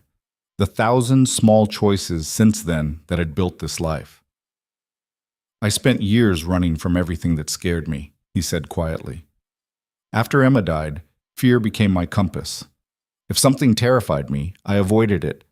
If something might hurt, I left before it could. I built a whole life around staying safe. And then you walked into a conference room full of billionaires and exposed corporate fraud. And then I did that. He smiled. I don't know what changed. Maybe nothing changed. Maybe I was just tired of being afraid. I'm glad you were. Me too. They sat in comfortable silence. Outside, Brooklyn moved through its evening rhythms. Inside, Sophie laughed at something on TV, the sound carrying through the house. This was what mattered. Not the company or the titles or the success. This, family, home. The choice to stay when leaving would have been easier. Caleb thought about Emma sometimes. Wondered what she'd think of the life he'd built. The daughter he'd finally learned to parent. The woman he'd chosen to love. The career that had found him instead of the other way around. He hoped she'd be proud. Thought maybe she would be. But more than that, he was proud. Of himself. Of Sophie. Of Arya. Of everything they'd survived to get here. The world hadn't gotten easier. Bills still came. Work still challenged them. Sophie still had hard days. Arya still fought battles at the company. Life remained complicated and messy and imperfect. But they faced it together. And that made all the difference. Sophie appeared in the doorway, ready for bed. Will you read me a story? Of course. They went upstairs together, all three of them, and read about dragons and princesses and characters who were brave despite being scared. Sophie fell asleep halfway through, but they finished the story anyway. Later, Caleb stood in the doorway watching his daughter sleep. Arya joined him, slipping her hand into his. You're a good father, she whispered. I'm trying. You're more than trying. You're succeeding. They went to their own room, crawled into bed exhausted and content. Tomorrow would bring new challenges, new negotiations, new crises. The world wouldn't stop demanding things from them. But tonight, they had this. Each other. Their daughter sleeping safely down the hall. A home that felt earned rather than borrowed. Caleb had spent years believing survival was enough. That keeping Sophie fed and housed and alive was the best he could manage. That happiness was a luxury for other people. People who hadn't lost everything. People who knew how to live instead of just endure. He'd been wrong. Survival was necessary. But it wasn't sufficient. Life required more than just continuing forward. It required the courage to build something, even when building meant risking loss. It required choosing hope when fear felt safer.